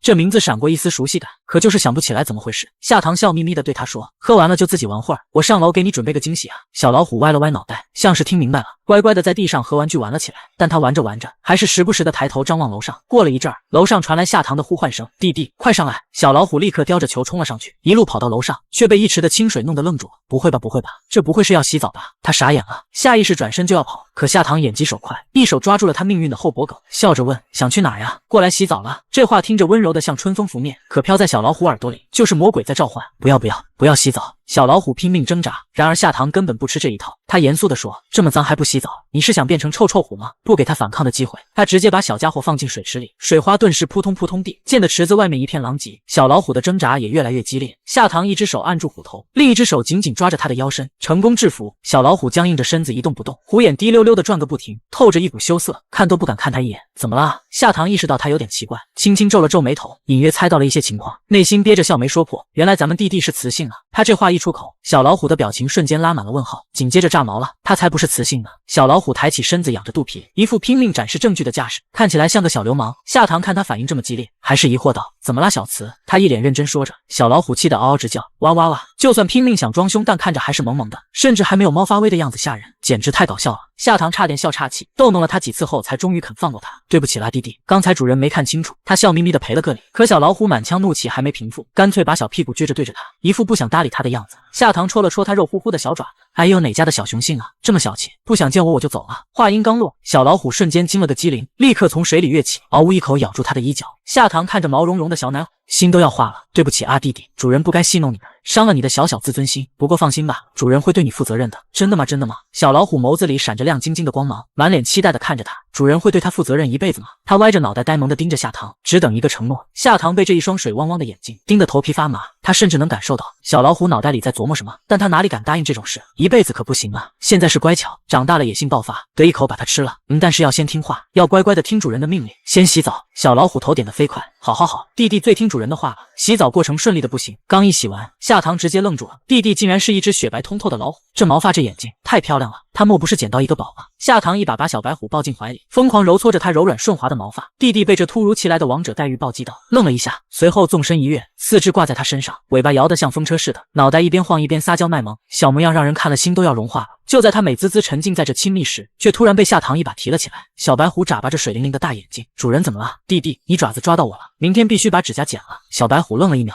随后疯狂摇头，扭身表示拒绝。没有，弟弟已经把爪子收起来了，明明是主人皮肤太嫩了。夏糖轻轻戳了戳他的小脑袋，没得商量，不要以为自己萌就可以仗着这欺负我。弟弟顿时耷拉下脑袋，垂着尾巴，满脸委屈。他整只小白虎都散发着失落的气息，虎头虎脑的模样让夏糖看了忍不住恶趣味涌上心头。不过这种恶趣味在晚上也被报复回来了。夏糖把小白虎放进仿真的生态窝里，看着弟弟眯上了眼睛，他就放心的回房间睡觉了。谁知道半夜里床边突然有东西嗖的一下钻进了他被窝。夏糖猛地睁眼，掀开被子一看，是某只仰着肚皮的小家伙，试图撒娇赖着不走。主人，我来了。夏糖咬着牙把他拎回窝，指着那舒适的生态窝，弟弟回去睡觉。弟弟垂着尾巴，满脸不乐意。可没过半小时，这家伙又故技重施。夏糖反复好几次拎他回去，困意袭得他脑袋都快要爆炸了。他真是搞不懂，为什么一个漂亮舒服的窝，他就是不睡，偏偏非要和他挤床上。那个窝没主人好看，也没主人舒服吗？弟弟就想和主人睡觉，他伸爪子紧紧抓着床单，生怕被赶走。夏糖无奈了，只好抱着他一同睡了过去。夜深人静时，小白虎睁着亮晶晶的红宝石眼睛，紧紧盯着熟睡的少女。主人真的好美好香好软啊！随后他偷偷地伸出舌头，小心翼翼地舔着她的脸颊。第二天早上，当夏糖醒过来，低头看向撕破衣服埋在胸前的老虎，他满头黑线。弟弟，我告诉过你要乖的。小白虎眨巴着湿漉漉的大眼睛，满脸无辜。果然还是不能和宠物一起睡觉。夏糖轻轻握拳调整呼吸，抓起衣服走进浴室。主人是不是生气了？早上起来都没有抱抱他，也没有贴贴他，更没有给他冲瓶瓶奶。小老虎有些不知所措的摆着尾巴，听着浴室里哗啦啦的流水声，他准备去道歉，结果刚走到门口，这一幕却让他直了眼。夏棠听到了一阵窸窸窣窣的脚步声，转过身，果不其然是弟弟。不过他这是怎么回事？怎么突然流鼻血了？你怎么了，弟弟？夏棠一脸焦急的冲过来，小老虎鼻血哗哗直流，直接晕了过去。他愣了好几秒，连忙给他做了一番紧急检查，可翻来倒去，除了有些上火之外，根本没发现什么大问题。等小老虎悠悠转醒后，迎接他的不是温柔安慰，而是一顿火冒三丈的教训。你晚上不好好睡，熬夜熬出毛病了吧？小老虎涨红了脸，才不是因为熬夜呢。转过头去不敢看夏棠，夏棠以为他还不服，对着他毛茸茸的脑袋一顿狂揉。我跟你说话听见了没？下次再敢这样，我就把你丢到门外去睡。小老虎一听吓得浑身一抖，连滚带爬的扑到他腿边，像只树袋熊似的四爪紧紧抱着。不要把我丢出去，主人我乖乖听话。夏棠见吓唬成功，忍不住偷笑，顺势抓住小老虎的爪，给他剪指甲。他虽然不喜欢，但也不敢反抗，只能假装龇牙咬他手指，可咬着咬着又忍不住舔了起来。呜，主人太香太嫩太软了。这天夏棠心血来潮，带着小老虎一起去院子里种花。他准备了一堆工具，手套、水壶、锄头，结果到了后院才发现这些根本用不上，因为所有的活儿早给弟弟包圆了。他用厚厚的爪子3、2下就刨出一个坑，将种子埋进去，叼起水壶就浇水，全程虎力全开。他甚至不必动手，只需要站在旁边鼓励打气。哎呀，弟弟真棒呀，咱们弟弟真能干啊！小老虎越夸越来劲，干劲十足，半个小时不到就把地全种好了。忙完后，神气的昂着头跑到夏棠跟前求抱抱，正得意呢，鼻子上突然落了一只花蝴蝶，好痒啊！小老虎嫌烦，用爪子一拍，弟弟别。夏棠话音未落，那翩翩飞舞的蝴蝶已经直挺挺摔地上了。他气得捏了捏小老虎的耳朵，吹走不就好了吗？干嘛要打呢？说完蹲下身，小心翼翼地把蝴蝶捧起来，转身带进了房里，翻出医药箱想试着救它。小老虎知道错了一样，跟着他走进房间，看着他对一只小蝴蝶忙上忙下，半天没吭声，忍了又忍，终究没忍住，开始还来回踱步，后来烦躁的抓耳挠腮。主人为什么对这只蝴蝶这么上心啊？难道因为它有漂亮的翅膀吗？要是自己也有一双翅膀就好了。忽然间他的身体像着了火一样，好像要撕碎皮肤冲出来似的，一道火光掠过。夏棠转身回看，只见弟弟竟然长出了一对绚丽的赤焰翅膀。天，弟弟该不会是神兽吧？下一秒小老虎开心的试着震动翅膀，却发现根本就飞不起来。原来他的右翼折了一半，破破烂烂的，太丑了。他羞得低头想收起翅膀，可夏棠却激动的冲到他面前，哇，太漂亮了，真神奇啊！小老虎满心疑惑，爪子挠了挠耳朵，偷偷抬头看他，主人不觉得丑吗？他仔细瞧了瞧，才发现他的翅膀右边是断了。原来如此啊，我还以为本来就这么可爱呢。别担心弟弟，我一定能把它治好的，到时候我们弟弟就是世界上最好看，而且是独一无二的神兽哦。真的吗？小老虎听到这话，像打了鸡血一样活跃起来，猛地纵身一跃，直接扑进夏棠怀里，亲昵的蹭来蹭去。他好开心啊，全天下他最喜欢的就是主人了。好了好了，撒娇怪。夏棠被他舔得脖子痒痒，笑着揉了揉他的脑袋。不过治疗弟弟的断翅可不是个轻松的活，他不是普通老虎，长出的自然也不是普通翅膀，用一般的方法根本没用。夏棠突然想到科学研究院，研究院里有一座历史悠久的帝国博物馆，里面珍藏着许多稀世奇珍、古老书籍，还有各种神奇药剂。可惜现在是停工时间，他带上小老虎，刷了凤尾花徽章，偷偷潜入了没人的科学研究院，来到1号重点实验室。他刚进去就被里面的场景震撼了。实验室里摆满各种高科技实验机器，成堆的辅助工具井然有序，一眼望不到顶的药剂储物格排得密密麻麻，每一个格子都上了锁，整整几万个序号。他启动旁边的智能助手，想搜索一些跟药剂相关的关键字，但屏幕上却只能输入序号。看来这是实验室里专门设置的防盗系统，只有专业人士才能根据序号提取药剂。他琢磨了半天还是没什么头绪，正发愁时，光脑界面弹出了一个视频通话请求，是路易斯打来的。夏棠一下子慌了起来，停工期间潜入实验室，被领导发现了不太好吧？可弟弟的翅膀还急着治疗，他硬着头皮接了电话，画面一接通，对面忙了几天几夜都没怎么合眼的路易斯看到女孩的那一瞬间，满身心的疲倦一扫而空。之前他一直觉得防护服是冷冰冰的东西，可现在穿在他身上竟显得清冷神秘又禁欲。他手一紧，自己是不是太累了？怎么会冒出这么龌龊的念头？糖糖，你怎么进了1号实验室？你发现了？是因为我穿了防护服吗？不是。路易斯摇了摇头，每一个刷徽章进来的我都知道，更何况是你。唯一一枚粉色的凤尾花徽章，他早就特意设置了特别提示音。对不起，我真不是故意潜入研究院的，我的宠物翅膀受了伤。糖糖，你别误会，我没怪你，我只是好奇，这个时候你怎么会跑到研究院来？还有就是他这些天很想他，但他不敢随意表达出来。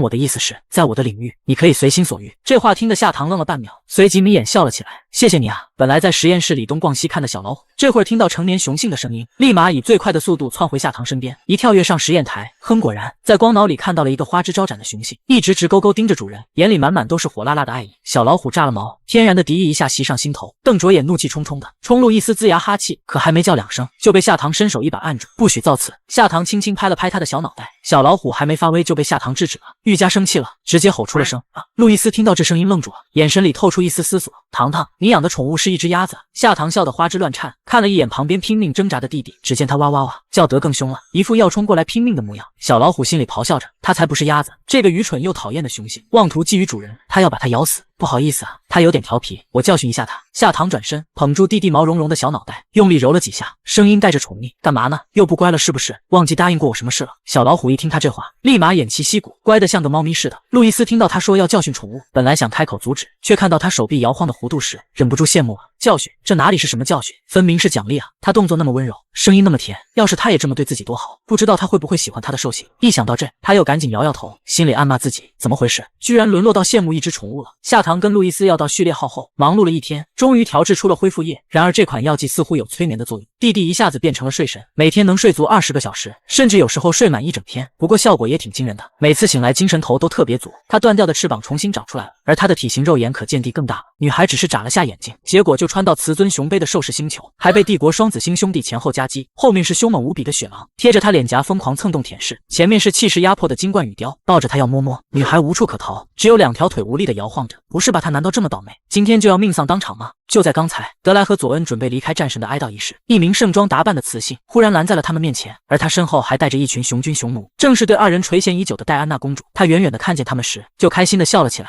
可想到最近的流言蜚语，笑容又僵在了嘴角。听说你们2人都在追求一个没有性激素的孤雌。戴安娜语气轻佻又尖锐，为了博他一笑，甚至不惜在众目睽睽下化为兽形。是真的吗？德莱和佐恩对视一眼，心下也有冷意。这里是亚斯兰蒂上将的明堂，今天是他的葬礼，可他却挑在这个地方说这种事情，他们懒得应付，点头默认了。戴安娜听罢脸色骤冷，她是帝国高高在上的公主，更是极其珍贵的 S 级雌性，难道自己还比不上那个没身份没背景的废雌吗？德莱和佐恩皱着眉，语气却毫不迟疑，在我们心里没有人可以比得上她。戴安娜公主这下彻底被气炸了，双眼瞬间通红，胸口剧烈起伏。他们再出色也不过是区区雄性而已，竟敢当众羞辱她堂堂皇室长公主。她不再纵容2人，瞬间释放出自己强悍的 S 级性激素，甜腻中带着咸意的海水香气迅速弥漫开来，现场一片骚动，所有人的神色都变了。戴安娜公主使用的是 S1 级的诱导类性激素，这种程度对于 S 级和 S 级以下的雄性根本无法抗拒，她这是存心让双子星难堪。德莱和佐恩被这股强大性激素折磨得脸色惨白，额头上布满冷汗，浑身不住颤抖。可即使如此，他们依旧站得笔直，看不出有丝毫屈服的意思。戴安娜眼见如此，冷笑一声，再次加大了性激素的浓度。德莱此刻觉得浑身像被火焰吞噬了一般，皮肤刺痛得快要崩裂，手臂上若隐若现地浮现出白金羽毛。而佐恩更是难受的，从喉间爆发出一声狼嚎，他的肌肉开始迅速膨胀。可即便如此，2人仍死撑着没有屈膝。戴安娜眉眼间带着浓浓的得意，优雅地靠近他们，声音软糯中透着一丝讽刺：“校官们很难受吧？要是跪下来求我做你们的雌主，我或许还可以大发慈悲满足你们呢。”然而德莱和佐恩突地齐齐抬眸，那血红的眼神如同从地狱挣扎出来的恶鬼，狰狞而寒冷。戴安娜认为他们这次一定会服软，可谁料到他们再次咬牙拒绝。不可能！这几个字从德莱和佐恩的嘴里蹦出，刺中了戴安娜的骄傲。她不可置信的连连倒退。雄性对雌性性激素的渴求是刻在基因里的，只要中了 S1 级的诱导，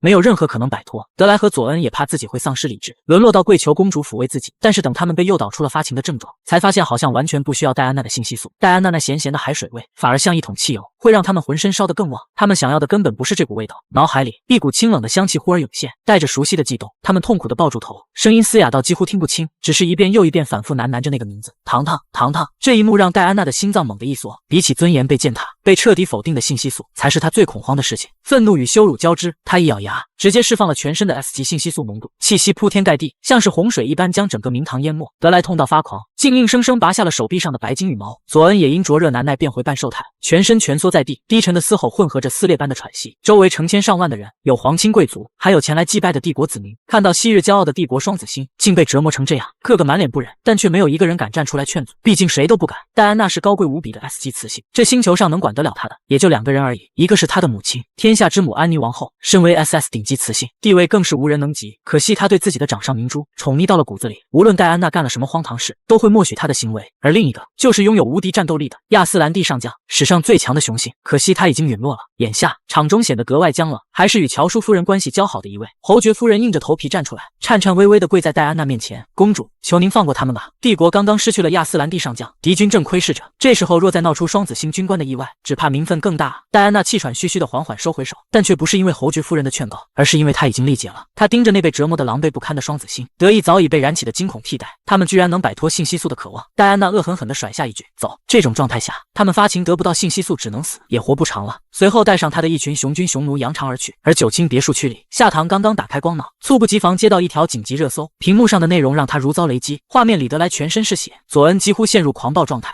夏唐来不及多想，迅速取了抑制剂，按照光脑追踪，直接赶到了伯爵府邸。夏唐推开阻拦的守卫，闯进府内。乔叔夫人伏在地上，哭得天昏地暗。伯爵愁容满面，叹气连连。看到闯入的夏唐，乔叔夫人猛地坐直身子，满脸悲愤地看着他。这不就是他那2个儿子不惜搭上性命也要去追求的那个雌性吗？就是他害得2个儿子落得如此下场。乔叔夫人颤抖地咬着牙从地上站起来，你现在来干什么？他们俩就是因为你猜惹怒了公主，结果被信息素诱导，被迫强制发情了，现在精神已经崩溃，开始自残了。你有没有信息素？难道打算温柔小意的去抚慰他们吗？简直太可笑了。夏唐打开随身的医药箱，我带了抑制剂。抑制剂？乔叔夫人更加愤怒了。谁不知道抑制剂有严重副作用，而且只能在发情前1周使用。这种情况下，你拿抑制剂来救人，你是在耍我吗？夏唐轻声解释，这不是普通的抑制剂，是我为他们这种特殊体质专门研发的新型药剂，在发情期里也可以用，而且没有副作用。乔叔夫人哼了一声，显然不信，这种东西我怎么不知道？你是从哪弄来的？我是帝国国家科学院的研究员，这抑制剂是我亲自研发的。夏唐说着摸向自己的胸前，想拿出代表身份的徽章，却突然想起刚才太着急，出门忘了佩戴，别在我面前胡编乱造。乔叔夫人被气笑了，一个雌性还说自己是科学院的研究员，像科学院那种门要求严格而且费心费神的地方，什么时候出过雌性研究员？赶紧滚，不要在这里添乱。说到这里，乔叔夫人的耐心终于用尽，抬起手直接驱动了一道 S3级的警告信息素。这等级的信息素对普通雌性而言，没有人能顶得住，更别提是夏唐这种完全没有信息素的雌性了。就算不受重伤，吐血也是免不了的。没想到夏唐只是缓缓抬起眼眸，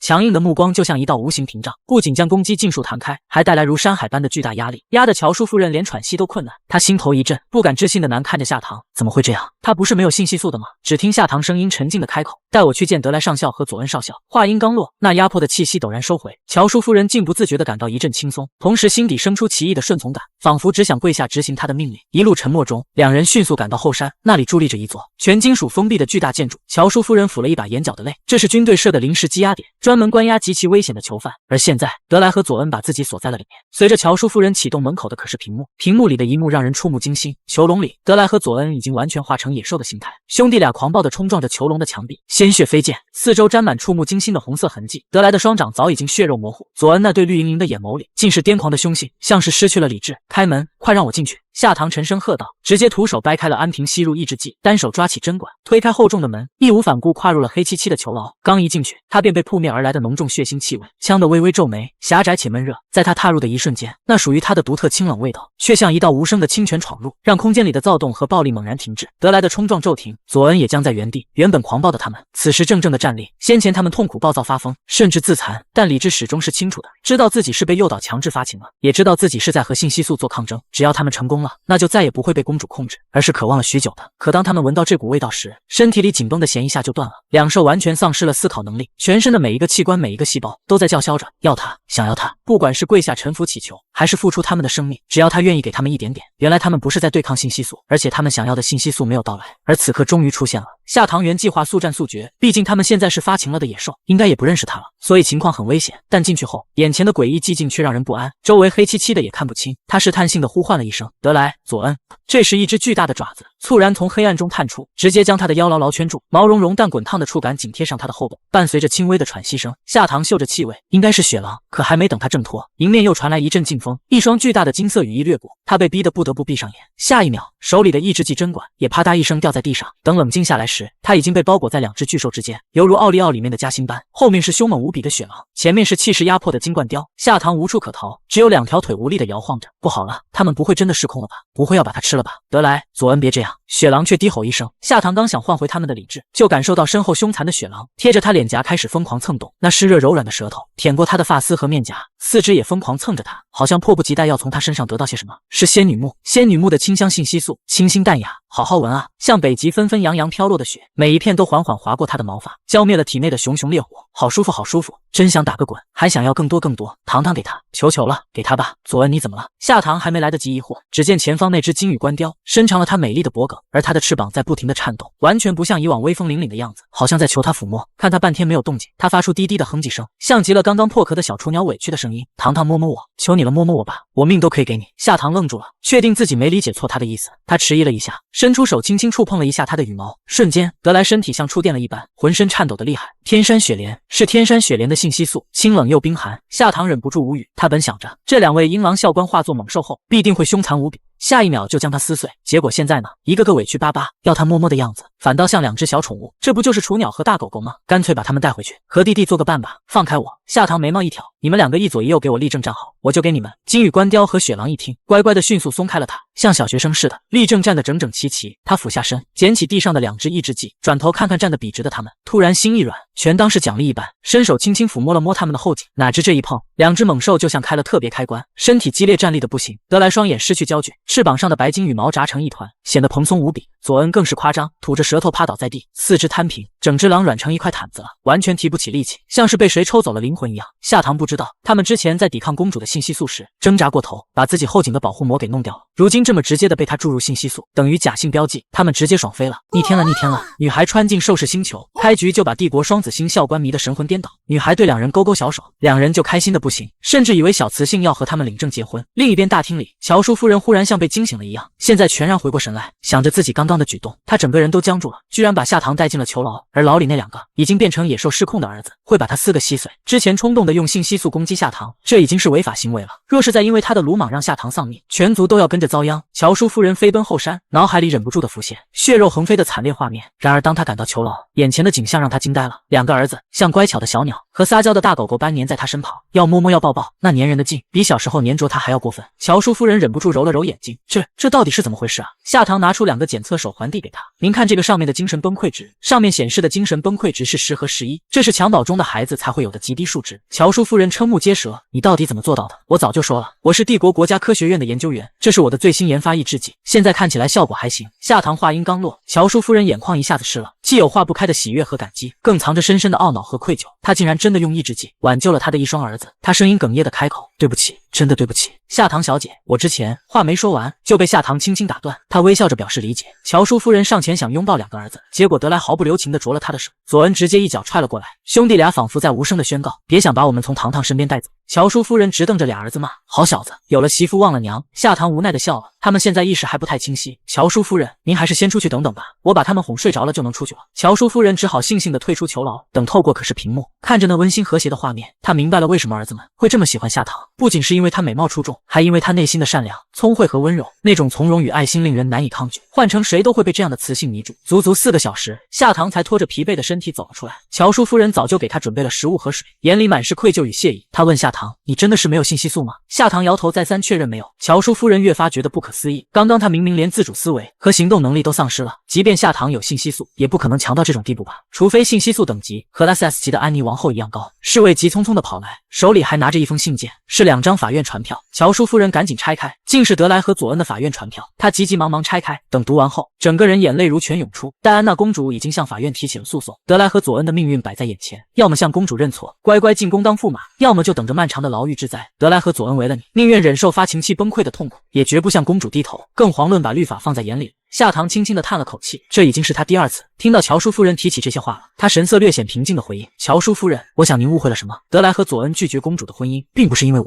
您想想，在我出现之前，公主有没有向他们提出过婚配要求，他们同意了吗？乔叔夫人愣了一会儿，好像没有。很多贵族家庭的婚配里，雌性往往要求雄性放弃原本的工作，待在家里相妻教子，尤其是皇室，出于彰显权力和地位的需要，连出门抛头露面都不允许。可德莱和佐恩怎么能甘心放下他们的军人梦想？难道您不知道他们是有着远大理想的优秀军人吗？否则他们年纪轻轻怎么会有今天的成就？夏唐说完这番话，乔叔夫人陷入了沉默。她是他们的母亲，养了他们这么多年，居然不如这个才认识不久的人更了解他们。她忍不住问，你是怎么知道这些的？是他们告诉你的吗？夏唐微微扬起唇角，不是，是因为我跟他们一样，心里有一个宁愿为之付出一切的梦想。乔叔夫人看向夏唐手中的医药箱，想起了他之前说的话，这么小的年纪还身为雌性，居然研发出了如此惊艳的抑制剂，确实让人不可思议。他愁眉紧锁，那他们该怎么办啊？他们性子那么倔，难道真的只能去坐牢吗？夏唐安慰他，距离开庭还有几天，您照顾好他们，确保平安度过发情期，其他的我会想办法。想办法？还能有什么办法吗？第2天，夏唐养足精神，全身心投入寻找渡过难关的办法。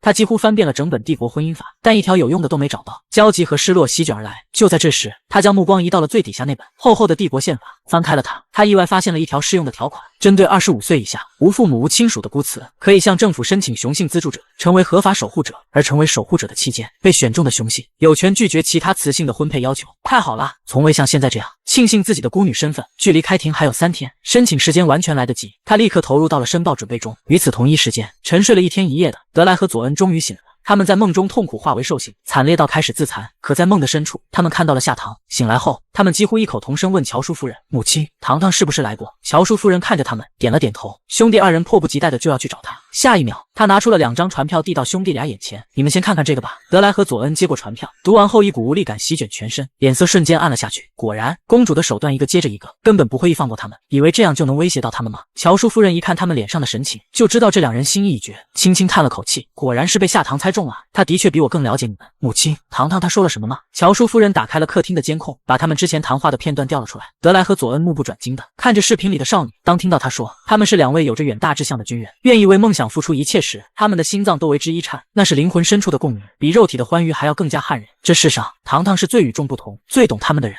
他们爱他，想要一直和他在一起，可是已经没有机会了。德莱垂下眼，望着手里的法院传票，这个从未流泪的铁血上校，眼眶第一次酸涩的厉害。而佐恩则默默转头，步伐沉重的回了房间。毕竟他们马上就要成为阶下囚，不应该再和他有任何来往，他们不配。第二天，夏棠收到了守护者申请，允许通过的盖章回复，他高兴的不行，正准备找德莱和佐恩分享这个好消息，却发现2人2天都没找过他。这只白眼鹰和白眼狼明明早就清醒了。夏棠打算主动联系乔叔夫人，倒先一步拨来了光脑通话：“夏棠小姐，拜托您快来府邸一趟吧，德莱和佐恩快把自己折磨死了，2天2夜没吃1粒米，一直在喝闷酒，这样下去，还没等到开庭，身体就撑不住了。”夏棠听了松了口气，原来不是意志剂有问题，是在闹脾气啊。没关系，交给我吧。黑漆漆的房间里，德莱和佐恩瘫坐在角落，神情颓废，嘴里无意识喃喃着一个名字：糖糖。就在这时，特别关注的铃声响起，2人同时一震，他们无时无刻不挂念着夏棠，可真的看见屏幕上跳动的名字时，却又怯懦了起来。拖了好半天，德莱才咬着牙，颤抖着手接通了光脑：“你有什么事吗？”听着对方故作疏离的语气，夏棠心里笑得不行，这人演技不行还要逞能。他憋着笑开口：“听说你收到了法院的传票，要去蹲无期牢狱的大牢了。咱们毕竟认识一场，要不要出来见最后一面啊？”最后一面4个字像刀子一样扎进德莱胸口，他瞳孔猛然收缩。是啊，这是最后一面了，之后他们就再也见不到糖糖了。他忍着心痛回答：“好，一面足够了，可以够他撑过之后无尽的孤独和绝望。那佐恩呢？虽然平时他很吃弟弟的醋，但这最后一面不仅是对于他，也是对于弟弟的。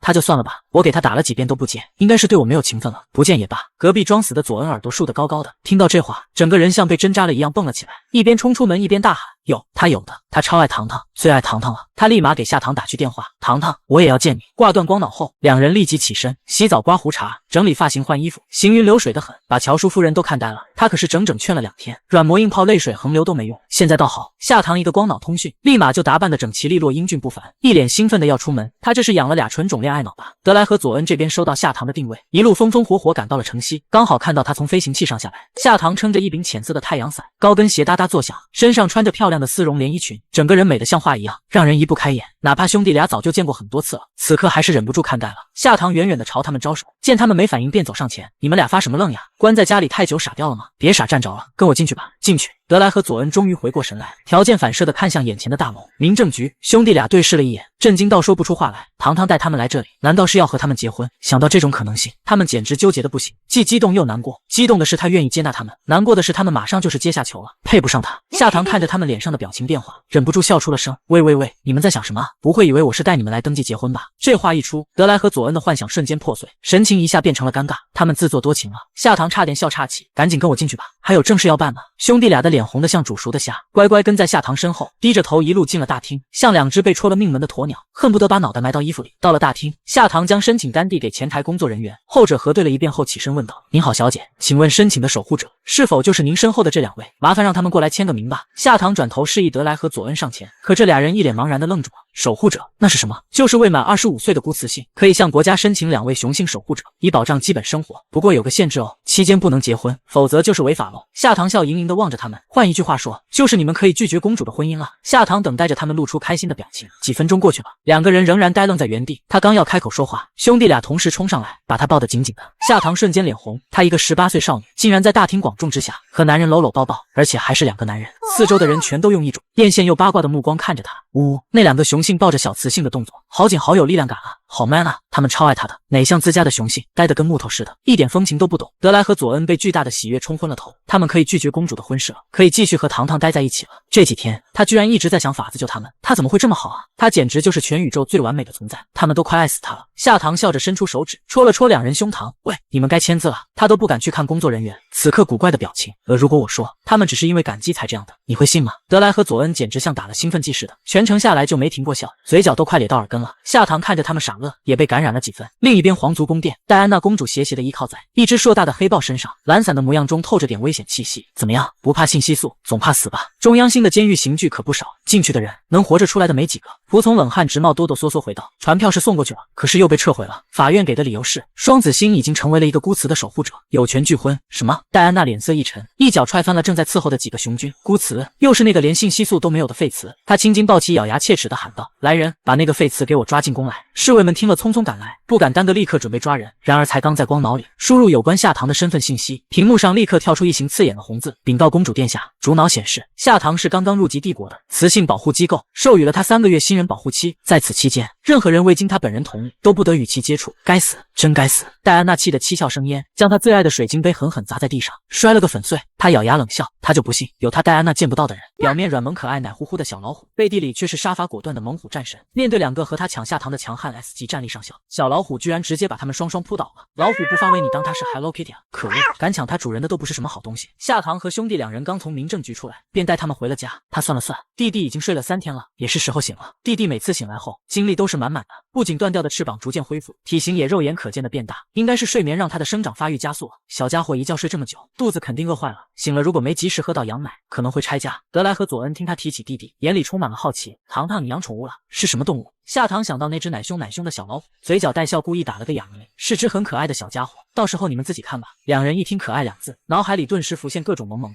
小猫小狗之类的形象。然而刚打开门，一道白色的庞大身影猛地跃出来，伴随着一声低沉凶猛的嘶吼，朝他们扑了过去。那虎啸声震得人耳朵发麻。夏唐听到这有些熟悉又有些陌生的声音，反应过来连忙喝止：弟弟别闹。弟弟领地意识和占有欲很强，他身上沾染了其他雄性气息，他都要吃半天的醋，更不别说他还带回2个男人，肯定被激怒了。他早该想到这一点，先进来好好安抚他才对。德莱和佐恩可是 S 级实力的军雄，成年虎在他们眼里也不过玩具，小幼崽闹起来肯定会吃亏，但事态发展却超出了他的预料，弟弟竟然扑倒了他们俩。夏唐愣住了，德莱和佐恩也是一脸懵，半天没反应过来，直到定睛看清小老虎的样子时，才双双惊呼：这是亚斯兰蒂上将！小老虎把他们按在身下，龇牙咧嘴的凶了一顿，嗅到他们身上的味道后，索然无味的松开了，仿佛只是向他们宣示一下自己的家庭地位，并没有兴趣伤害他们。随后他瞬间切换状态，转回人畜无害的小乖乖，摇头晃脑，高兴地扑向夏唐：主人，你终于回来了！主人，弟弟好想你啊！你看我都没有吃掉你的救命恩人，弟弟是不是很乖啊？快亲一亲，抱一抱弟弟吧！夏唐被扑得连退2步，差点承受不住小老虎的重量。弟弟，你怎么又长大了？小老虎对自己现在的高度很满意，它的双掌能刚好扣住主人的腰肢，脑袋也能蹭到主人温暖的怀里，太舒服了。它不停地蹭着夏唐，发出小猫呼噜噜的撒娇声。夏唐以为它是暗示自己肚子饿了要喝奶，便揉了揉它的脑袋，宠溺笑道：好，马上就给你冲瓶奶，不过我要先给你介绍2个人哦。只见德莱和佐恩还保持着刚才的动作，一动不动地看着弟弟，眼底充满了不可置信。你们怎么了？不会刚刚被弟弟伤害到了吧？这还是亚斯兰蒂上将吗？艾尔公爵家族的100年一品白虎，可是天下无双的存在。可是上将冷酷桀骜，嗜血成性，从不近女色，怎么会对一个雌性摇头摆尾撒娇卖萌啊？夏唐愣了半晌，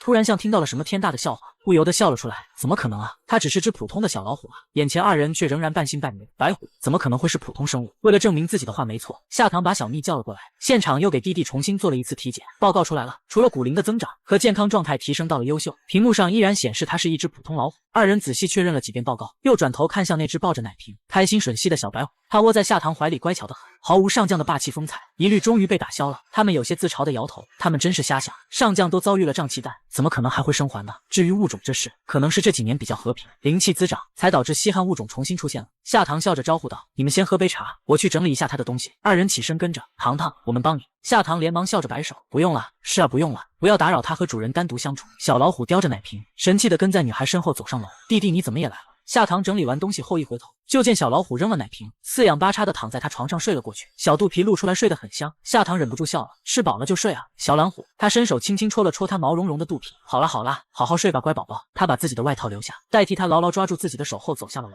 糖糖，白虎呢？他单独待在家里不会有什么问题吧？要不要一起带去府上？不用了，他睡着了，而且这次睡眠时间长得很，按周期算最少得睡个10天以上。10天以上，哪有老虎这么能睡啊？夏唐笑了，等这次醒来，他的翅膀应该可以彻底痊愈了。伯爵府邸，一大早乔叔夫人就忙活着府里的装饰、食材和客人，以至于夏唐到的时候被那阵仗吓着了。他本以为自己不过是来吃顿饭，结果这阵仗更像是一场盛大的宴会，受邀的客人陆续到场，客人纷纷好奇地围绕着他。哇，你真漂亮啊！听说你是帝国科学研究院的研究员，简直太厉害了。这些人说着话，眼神倒是一个比一个八卦的。瞄向他身后的德莱和佐恩，能同时俘获帝国双子星的心，他们可是拒绝过公主的。宴席都准备好了，还在聊什么呢？乔叔夫人走来，热情地拉住夏棠的手，招呼他入座。伯母，今天太隆重了，您太客气了，这算不了什么。德莱和佐恩已经是你的守护者了，以后我们就是一家人。兄弟俩听到一家人，耳朵都悄悄红了。乔叔夫人见状笑得更加灿烂，将夏棠安排到了两个儿子之间。宴席间，夏棠几乎筷子都没伸过，一个眼神，德莱和佐恩抢着为他夹菜盛汤，甚至擦嘴。乔叔夫人在对面看得目瞪口呆，他这两个习武的儿子和大多数军人一样性情很糙，不成想他们喜欢夏棠，竟然到了这种程度，偏偏温柔的过了头，倒显得太彬彬有礼了。雌性嘛，有时候也未必喜欢太过客气、太有分寸感的雄性。想到这，他端起了一杯酒，糖糖，今天你来参加宴会，伯母有3杯酒要敬你。德莱刚想阻止乔叔夫人敬酒，却被他一个眼神制止了。佐恩有些发懵，母亲这是要做什么？这3寸杯子下去，别说是糖糖了，一般雄性都受不了。夏棠却毫不在意，端起酒杯笑了笑，没关系的，佐恩，长辈敬酒哪有不接的道理？夏棠对自己的酒量很是自信，之前也喝倒过很多同事，3杯对他来说也不算什么。夏棠一口干了，感觉酒的味道还不错，他又利索的喝下第2杯。乔叔夫人刚拿起第3杯，德莱再也坐不住了，一把抓住他的手，糖糖已经喝得不少了，剩下的还是我们来吧。他抢过酒杯，佐恩也倒了1杯，两人双双为他喝下。夏棠看着好笑，微微摇了摇头，这俩人也太小看他了，喝2杯酒算什么？他还能醉到哪里去呢？可很快他就察觉有些不对劲，这酒未免也太烈了，一阵头晕目眩袭来。佐恩眼疾手快扶住他，德莱也赶紧来查看情况。不出所料，他醉了。母亲，佐恩着急的叫了一声，脸上写满了焦虑。乔叔夫人微微挑眉，瞪了他一眼，还母亲母亲的叫什么？糖糖都醉了，还不赶紧带他上楼去伺候？愣在这干嘛？德莱和佐恩面面相觑，他们对糖糖还在追求阶段，连表白都还没来得及，现在要是趁人之危，糖糖醒来了肯定会讨厌他们。乔叔夫人见他们如木头般处着，气得直叹气，还不快带糖糖上楼？没看到他很难受吗？你们真打算当守护者当一辈子？德莱看着趴在桌子上的少女，双眸微闭，脸颊泛红的样子确实显得很难受。他咬了咬牙，俯身将她公主抱起。佐恩见状顿时不乐意了，他都还没抱过呢，凭什么哥哥抢先一步？乔叔夫人冷冷瞥了他一眼，佐恩，雄性善妒可不是什么好事，尤其对方还是你哥哥，兄弟俩要有点协作精神，一起照顾好糖糖才是正道。佐恩猛然醒悟，加快脚步跟了上去。醉醺醺的夏棠还以为自己在家呢，感受到周围变得热乎乎的，好像有谁紧紧贴着他。弟弟嘛，又偷跑到我床上来了，这只大当，看他怎么好好教训他。他张开嘴咬上了他的耳朵，德莱瞬间僵住了，可夏棠好似对口感不太满意。弟弟，你耳朵怎么这么硬啊？真不好吃。他摇了摇头，把脸轻轻地靠在他的胸口摩挲着，就像撒娇的小猫一样。德莱觉得血液直冲脑门，脸已经红到不行，每抱着他向前走一步，都像是在刀尖上挣扎。这感觉有点像那天被信息素诱导发情了。糖糖，别这么诱惑他，他要扛不住了。他努力平息自己的情绪，咬牙用尽力气才把他送到房间。佐恩，你先看着他，我去打点水给他擦擦汗。佐恩看着近在咫尺、心爱之人的绝美脸庞，整个人都看痴了，根本无法移开自己的目光。为了压住脑海中那些肮脏的念头，他拿过旁边的被子，试图将他的身形遮住，可刚盖到一半，他却忽然拉住了他的手臂，眼眸里的幽蓝色逐渐沾染上了一抹妖冶的红光。佐恩再也忍不住，低头猛地吻了上去。德莱端着水走进房间，就看到这一幕，怒火瞬间窜到了头顶，他气得扔下水，一个箭步冲上去，抡起拳头狠狠砸向佐恩的脸。佐恩抹了抹脸上的淤痕，试图让自己冷静下来，可两兄弟此刻快要失控了，脑海里回荡着发情那天的记忆，伤口烈火和抑制剂，现在和那会儿的情况也差不多，但是没有抑制剂了。不多一会儿，他们竟然嗅到了信息素的气息，发现是从糖糖身体里散发出来的。第二天，夏棠从睡梦中醒来，映入眼帘的是近在咫尺的2张英俊无双的脸。德莱和佐恩，夏棠吓得连忙检查自己的衣服，好在衣物完整，他这才长舒一口气。他轻手轻脚的从床边爬起来，像个小偷似的，随后嗖的一下溜出了房间。房门轻轻合上的那一刻，德莱和佐恩睁开了布满红血丝的眼睛，两人望向糖糖匆匆离开的背影，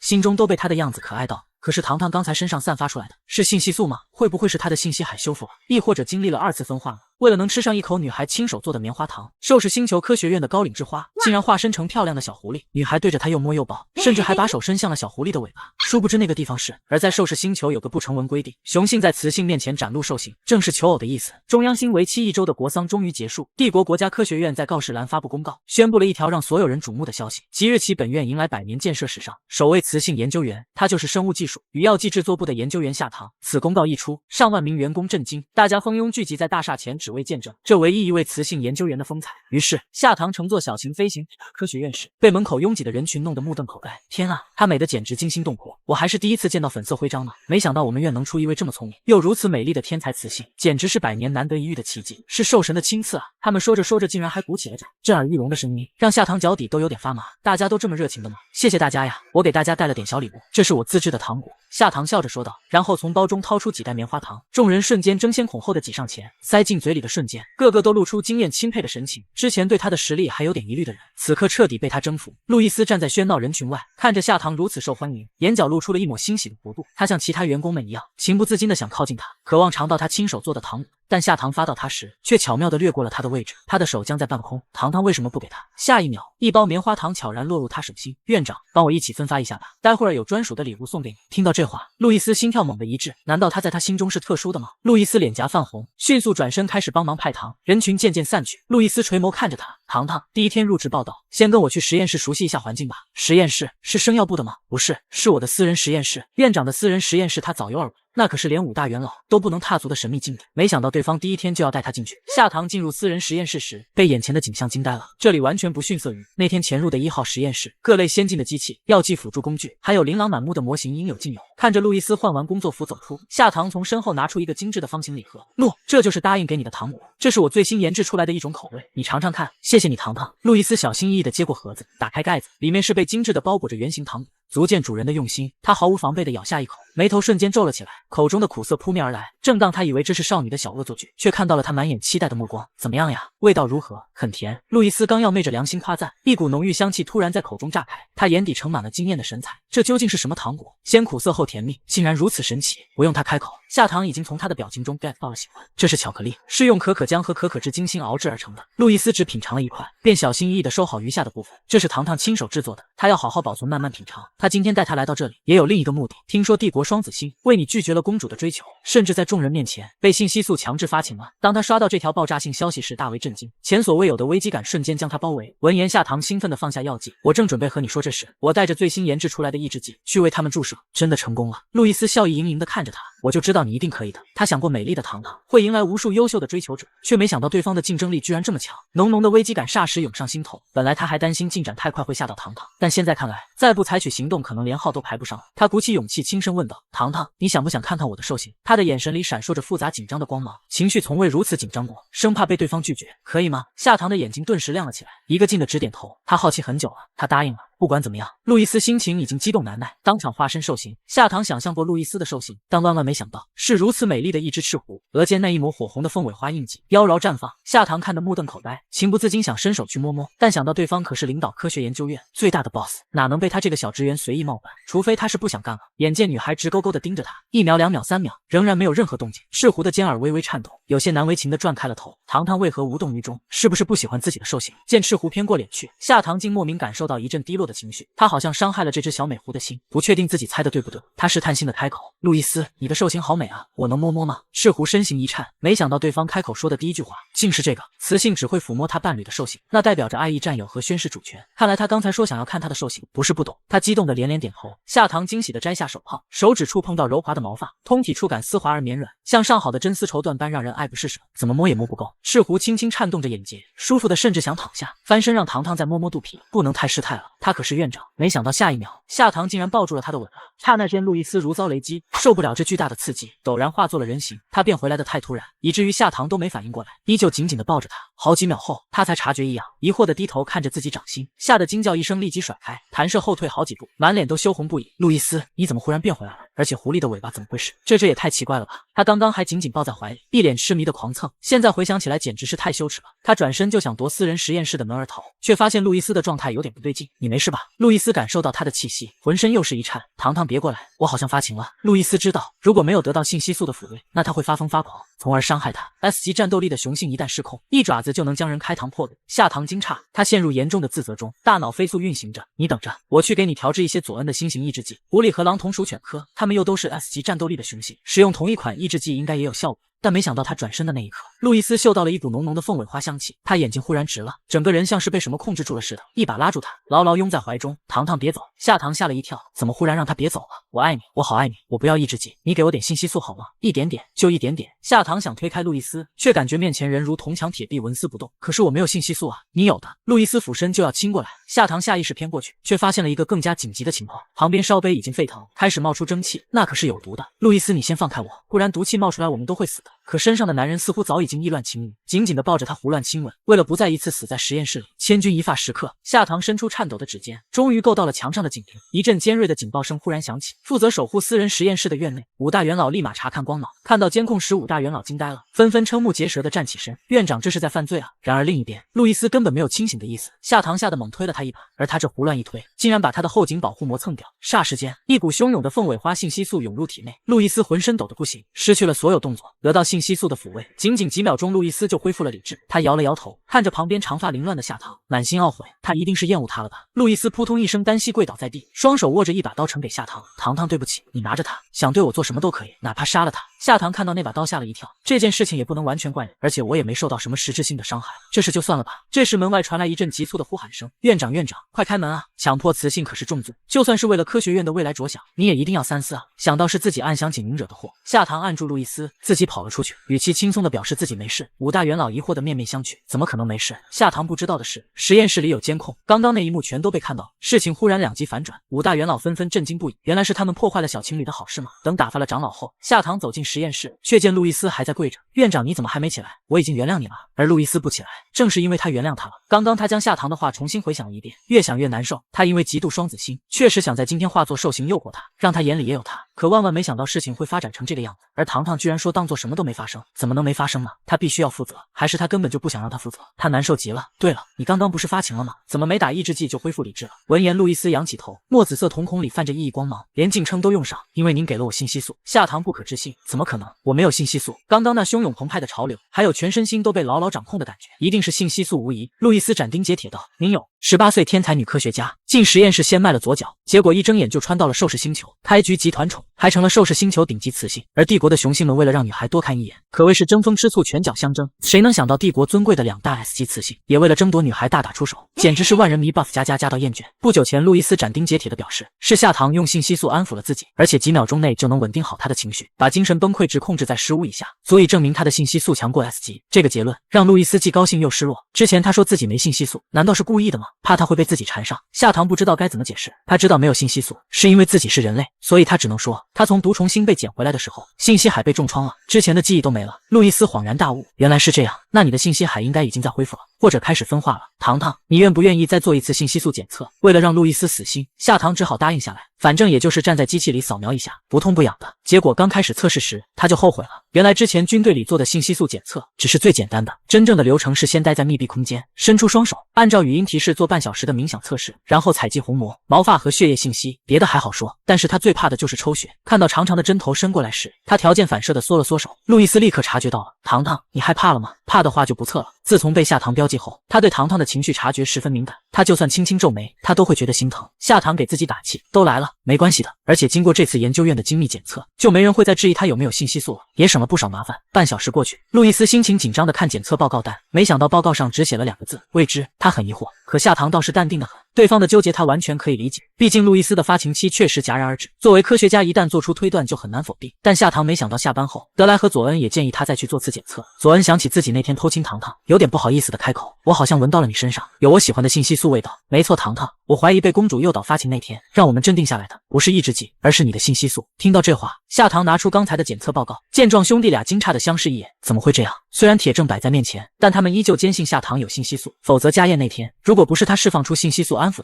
他们早就失控兽性大发了。佐恩忽然灵机一动，我想到一个地方，或许能帮你加速恢复信息海。蓝幻岛那里是疗愈信息海锻炼信息素浓度增强的圣地，之前我以为你没信息素就没多想，现在看来特别适合你。糖糖，我们送你去。夏棠对他们不相信自己没有信息素感到很无奈，但还是点头答应了。其实他也知道他们的目的都是为了他好，因为信息素对雌性来说不仅代表着权力和地位，还关系到健康和寿命，他们害怕他会早早凋零，才不愿意相信他没有信息素。第二天，夏棠请完假，德莱和佐恩就开着战舰来接他。佐恩递给他一张闪着金光的卡片，糖糖，这是入岛券，免费的。夏棠接过，佐恩手里还提着2个礼盒，糖糖，我给你带了点零食，都是你最爱吃的。德莱从怀里掏出一个荧光手环，轻轻地给他戴上，这是部队用的传唤器，如果遇到危险，方便我们快速赶过去。虽然名义上他们是他的守护者，但其实他们年龄差不多。夏棠从来没把他们当长辈看过，不过现在看来还真有点像。他不过是去蓝幻岛休息几天，他们搞得跟他要出征一样，叮嘱了一路。到了蓝幻岛，老师拍了拍手示意他进去，厅里上百个雌性正叽叽喳喳的，瞬间都安静下来。她也太漂亮了。夏棠简短介绍自己后，老师让他随意找座坐下。夏棠选了角落里一个不引人注目的位子，毕竟他本来就是来摸鱼的，敷衍2天就走人了。没想到在老师授课时，他目睹了神奇的一幕：上百人跟着老师一起摊开手掌，开始引导信息素。他们手心里渐渐浮现出一圈光芒，光芒中间映出了好多图案，有草地、小溪、小树等自然的景象，还有香蕉、葡萄、哈密瓜这些日常水果。坐他旁边的一个长相可爱的女孩，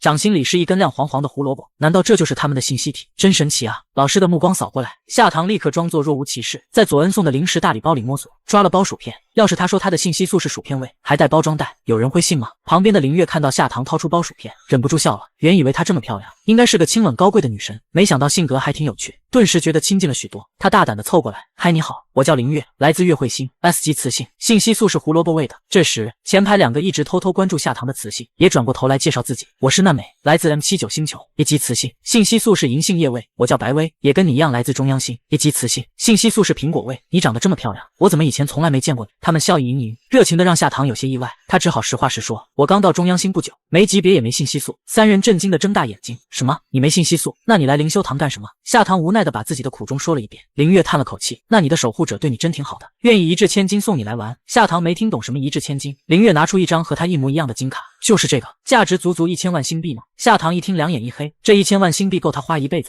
德莱和佐恩居然骗他说是免费的，害得他花费天价来摸鱼，这2个大骗子，回去非得好好教训他们。林月笑着从兜里掏出10张新币，不过我这还有很多张，你需要的话，我可以送给你啊。夏棠惊讶的差点合不拢嘴，自己这是见到了富婆吗？而且还是阔绰的大富婆，她真的要膜拜膜拜？不用不用，这太贵重了。夏棠连忙推辞，林月却不以为意，这没什么的，新币对她来说根本就是身外之物，家里多的用来上厕所都用不完，她更看重的是能交到朋友，毕竟来蓝幻岛这么多次，却没碰上一个投缘的，今天终于遇到了。夏棠拿出了2大包零食，邀请他们一起消磨。刚认识就白吃白喝，娜美和白薇心里有点不好意思。我家里做药材生意，正好我有一瓶虚空精华，洒在身上可以暂时隐身，送给你。娜美递过来一瓶精华，我家里做点武器生意，这把防狼的镭射枪可以无限发射，也送给你。夏棠听见防狼2字，心想等回去了。佐恩看见这枪肯定气炸了。林月来今天出门比较匆忙，什么都没带，想了好半天，终于想起一件至宝，那我把我哥哥送给你吧。我哥哥可厉害了，他哥单身多年，眼光高得很，什么世家千金、名流巨星的高级雌性都被他拒绝过，但林月敢打包票，只要见一眼夏棠，肯定会喜欢上她的。一想到这么漂亮的小仙女，说不定能当她嫂子，他激动的差点竖起兔耳朵来。对了，我的兽形是只兔子，你呢？夏棠犹豫了一下，虽然没信息素，但兽形要是都没有，别人可得当他是异类了。他干脆随口编了个小猫咪。另一边的皇族宫殿，2个黑衣侍卫冲进大殿，禀告了夏棠去了蓝幻岛的事。闻言，戴安娜咬牙切齿，蓝幻岛的入场券1000万新币难求，来往的不是皇亲贵族就是世家千金，双子星居然花这么大代价把他这个废瓷送过去，真是舍得呀。不过也正好，他正愁对方投靠了雌性保护机构，他没法下手，现在竟然自己送上门来了。走，本公主亲自去会会他。与此同时，在灵修堂里，夏棠和林月正玩着传纸条游戏，外面一群手拿冲脉枪的机械兵突然粗暴地闯进来，接着一个装扮雍容华贵的女子出现。夏棠呢？给我滚出来！戴安娜眼睛一瞥，立刻锁定了末排角落的小雌性。女孩眉目如画，肌肤白皙胜雪，美得简直不合凡尘。正想着，那个小雌性竟然真的站了起来，是找我吗？戴安娜的指甲渐渐收紧，拿下她！娜美和白薇闻声连忙起身，挡在夏棠前面。你们凭什么随便抓人？凭我是中央星的长公主，你们瞎了狗眼也敢挡在我面前？戴安娜冷笑。娜美和白薇立刻噤声，毕竟他们隶属于中央星系，深知皇族的地位高，尊严不可侵犯的道理。哟，这是谁来了呀？原来是大名鼎鼎的中央星长公主啊！林月双臂环胸，从座位上慢慢站起。不过我可听说，这些年皇族没出过什么有能耐的，全靠亚斯兰地上将的神威撑着，才勉强活到现在。可现在战神陨落，边境乱成一锅粥，公主你不回去好好守着，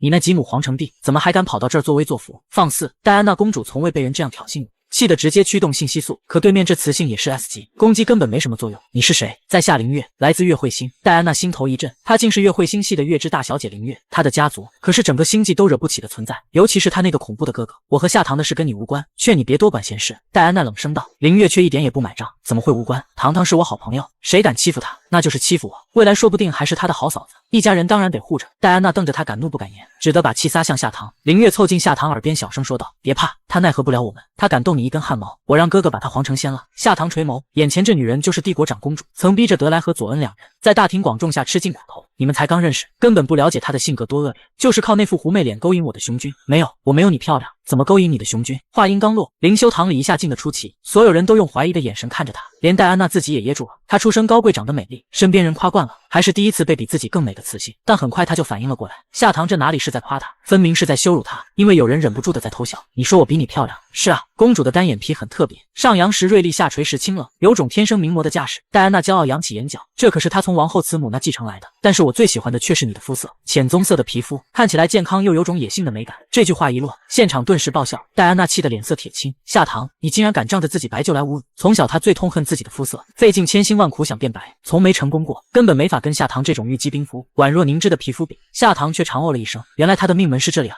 夸了半天，他唯一真心欣赏的就是他的肤色，却是他最讨厌的东西。你喜欢白皮肤是吧？那我可以帮你啊。夏棠笑意盈盈地说。什么？你帮我？戴安娜不可置信地看向夏棠。没错，夏棠从兜里掏出一枚凤尾花徽章。我是帝国国家科学院研究员。为了让戴安娜相信，他张口就来。我的皮肤之所以这么白，是因为一直在用它。真的假的？戴安娜不可置信，林月也被惊艳了。糖糖，你居然是个科学家，也太厉害了吧！林月一下子变成夏棠的小迷妹，和哥哥更配了呢。这个嫂子她要定了。戴安娜眼里闪过一丝光芒。你真的能帮我变白吗？为什么要帮我呢？对啊，糖糖，他那么坏，你可别帮他，有我在根本不用怕。没关系，夏棠相信林月会帮他，可即使能帮一时，也帮不了一辈子。公主既然能记恨到现在，还追到了蓝幻岛，等到了中央星，肯定不肯善罢甘休，说不定还会想出新花样去折磨德莱和佐恩。所以这件事情早晚要彻底解决。我帮你变白是有条件的，你得答应不再缠着德莱和佐恩，还得放我离开，恩怨一笔勾销。戴安娜扬起嘴角，你算什么东西也配跟我谈条件？夏棠微微一笑，那就算了吧。棕皮长公主，女孩抱着国宝大熊猫狂若猛吸，殊不知对方是成年雄性，而且还是中央星的熊猫国王。今天是她第一次尝试修炼，结果就被女孩抱起来亲了一口，她把整个头都埋进了大熊猫毛茸茸的肚子上，并且疯狂蹭动，可这直接把她吓惨了。她居然把脑袋埋在，她立即睁开眼睛，刚要挣扎，却被女孩拎起前肢。你别叫，我们小声点玩。她不仅有些生气，还有些委屈，都这样了，竟然还让她别叫，是想和她偷情吗？怕被别人发现吗？刚刚戴安娜公主把夏棠带到了皇宫，还要求夏棠在她变白之前哪儿也不许去。夏棠只好打光脑给路易斯，让他送来他研发的美白露。路易斯得知夏棠在皇族宫殿时，立刻明白夏棠的情况不妙，不放心的他让夏棠把光脑给公主。等戴安娜看到视频里那个俊美的雄性时，眼神瞬间柔媚起来，对面竟然是中央星第一才子，帝国国家科学院院长罗斯柴尔德侯爵的嫡长子路易斯。可戴安娜还没来得及高兴，路易斯冰冷的警告声让她的心瞬间凉了一半。公主殿下，糖糖是我们国家科学院的人，也就是我的人，你敢动他的话，我会不惜一切代价向皇族追责。戴安娜气得牙都快咬碎了，她作为中央星堂堂长公主，现在却接连被人轻视挑衅，先是帝国的双子星，再是月之大小姐，现在又来了个路易斯，全都是因为这个夏棠。她想发火，但碍于罗斯柴尔德家族的权势，只能忍了。陆院长，你把我想成什么人了？只要夏棠乖乖帮我，我不会为难她的。路易斯一个字都不愿意和他多说，转而看向夏棠，糖糖，除了美白露，你还需要什么吗？夏棠看了眼旁边怒气冲天的戴安娜，爆出一堆他听不懂的化学名词。闻言，路易斯微怔，糖糖要这些极具刺激性的酸类物质干什么？但转念又露出一抹笑意。等夏棠挂断电话，戴安娜早已摆出一副嘲弄的姿态，你可真是有能耐啊！只不过是个没有性激素的废词，居然能摘下科学院的高岭之花。狐族最讲究嫡庶之分，血统纯正的嫡系相貌一般都极佳，庶子庶女的模样和他们相比就差远了，更别说旁系的。而路易斯正是家族100年传承的唯一正统继承人，基因和相貌都是上等的。戴安娜早已垂涎美名，想纳入后宫，可路易斯性情高冷，聪明绝顶，年纪轻轻就当上了帝国科学院院长，他根本动不了他，只好找了一个旁系的灰狐狸作为替代品。啧啧，媚骨销魂的很，只是个旁系就有如此功力，不敢想如果是路易斯本人。夏棠，你尝过他的滋味了吗？怎么样，是不是很厉害？夏棠无语住了，他是我的领导，你就别装纯情了。说真的，你还挺会玩的。那你有没有试过和双子星呢？两个一起爽不爽？夏棠被他一说，陡然想起那天在伯爵府的家宴，醒来后看到的场面。虽然什么都没发生，但他洗澡时发现自己身上全是熟悉的阴囊气味。戴安娜忽然凑近，你是在回味吗？夏棠被吓了一跳，我早就想过，那可是军熊啊，力量多强，滋味多绝，不用猜都知道。半小时后，侍卫端来了美白露操作器具，还有一大包神秘的化学药剂。夏棠换上了工作制服，戴好手套和护目镜，拿着一堆药剂，开始在玻璃器皿里操作着。他冷静又专业认真的样子，看得戴安娜目瞪口呆。好了，准备开始了。仰起头，闭上眼睛。夏棠端着调配好的泥膜，走到戴安娜面前。戴安娜已经急不可耐了。夏棠用挖勺细心的一点点的为她铺平了半张脸。戴安娜忽然火冒三丈，看什么看？再敢偷看，我就挖了你们的眼珠子用来泡酒。夏棠吓得手一抖，她还以为药效这么快就发挥作用，一听才知道对方是在斥责她的雄军呢。自从夏棠来了，那些雄军总是时不时抬起头来偷窥，就像从没见过这么美丽特别的雌性似的。戴安娜嫉妒的简直快疯了，你很享受被别人盯着的感觉是吧？滚出去，基本流程我都知道了，这泥膜让我的雄军们给我敷。夏棠乐得轻松，脱下手套便走出了凤阳阁。难得进皇宫一趟，她得好好欣赏欣赏这里的风景。她放松地穿过翠绿竹林，远远看到一道黑白相间的身影。夏唐霎时停住了脚步，整个人激动起来。那是大熊猫吗？他超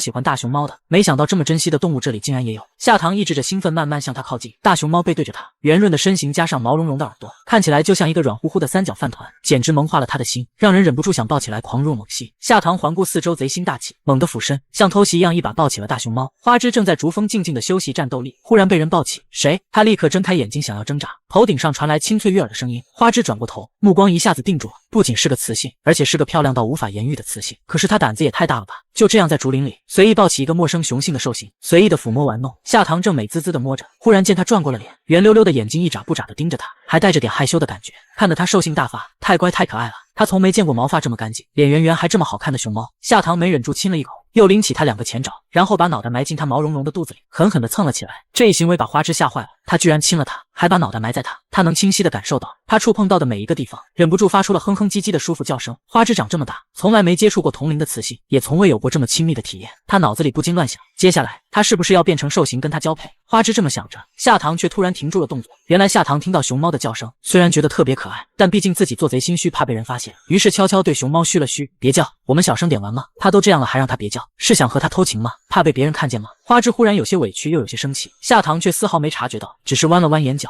真的好 Q 好可爱啊，果然是国宝名不虚传，好想偷偷抱走带回家一直玩。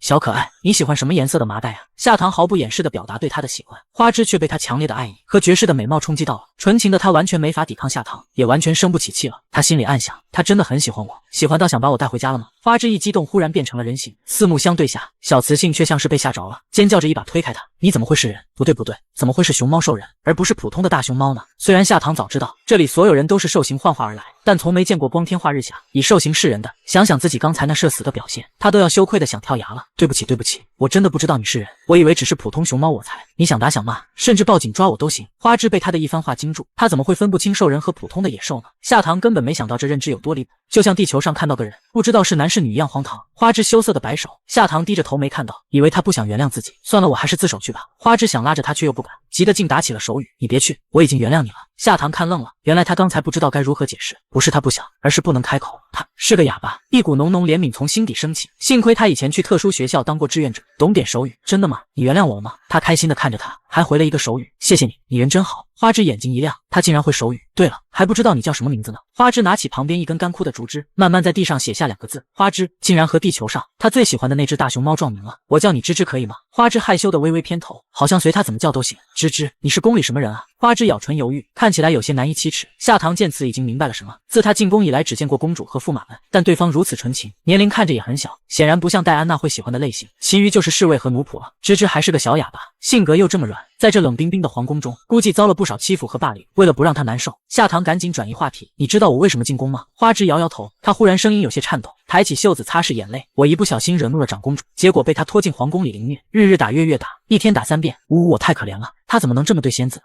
花枝一听立刻急了，他快步走到夏唐面前，拉了拉他的衣服，飞快地打起了手语，你别怕，我会帮你的。夏唐这才意识到自己完蛋了，赶紧松开手，冲花枝扮了个鬼脸，嘿嘿，骗你的啦。他其实只是想把自己说的可怜点，让对方在对比之下心里能舒服点。没想到花枝愣了一下，脸色瞬间红了，他真的生气了，对不起，我不是故意的。他就是故意的，总是逗他调戏他。夏唐又被他可爱到，哎呀，国宝就是国宝，变成人了也依旧这么可爱。另一边的戴安娜脸上干一块是一块的，皮肤被刺激的开始泛红，脾气也暴涨起来，一个个粗手笨脚的都蠢死了，一点小事都做不好。骂完一圈后，他自己对着镜子开始抹药，没想到更疼了，疼的眼睛都红了。把夏唐给我叫来，他厉声吩咐，侍卫们领命后立刻去找，可是半个小时后还是没找到。安娜等不及了，只能催动信息素，发现后山竹峰上有2道身影。此时夏唐一手拿着竹叶，一手握着竹笋，正沉浸在投喂大熊猫的喜悦中。谁想到刚转身就被脸上黑一块红一块的女人吓了一跳。花枝也被戴安娜这副模样吓着了。戴安娜瞥了花枝一眼，冷淡的开口，陛下。夏唐一惊，花枝竟是他的弟弟，中央星的国王陛下，还愣着干嘛？快走啊！花枝也想跟着去，结果被他一瞪，你跟着做什么？老老实实在这儿修炼你那没用的战斗力，看看有生之年你能不能升到 S 级吧。夏唐的认知再次受到了冲击，戴安娜的权力竟然大到连皇帝都能训斥吗？他赶紧对花枝打手语，我先去忙了，等我有空再找你玩。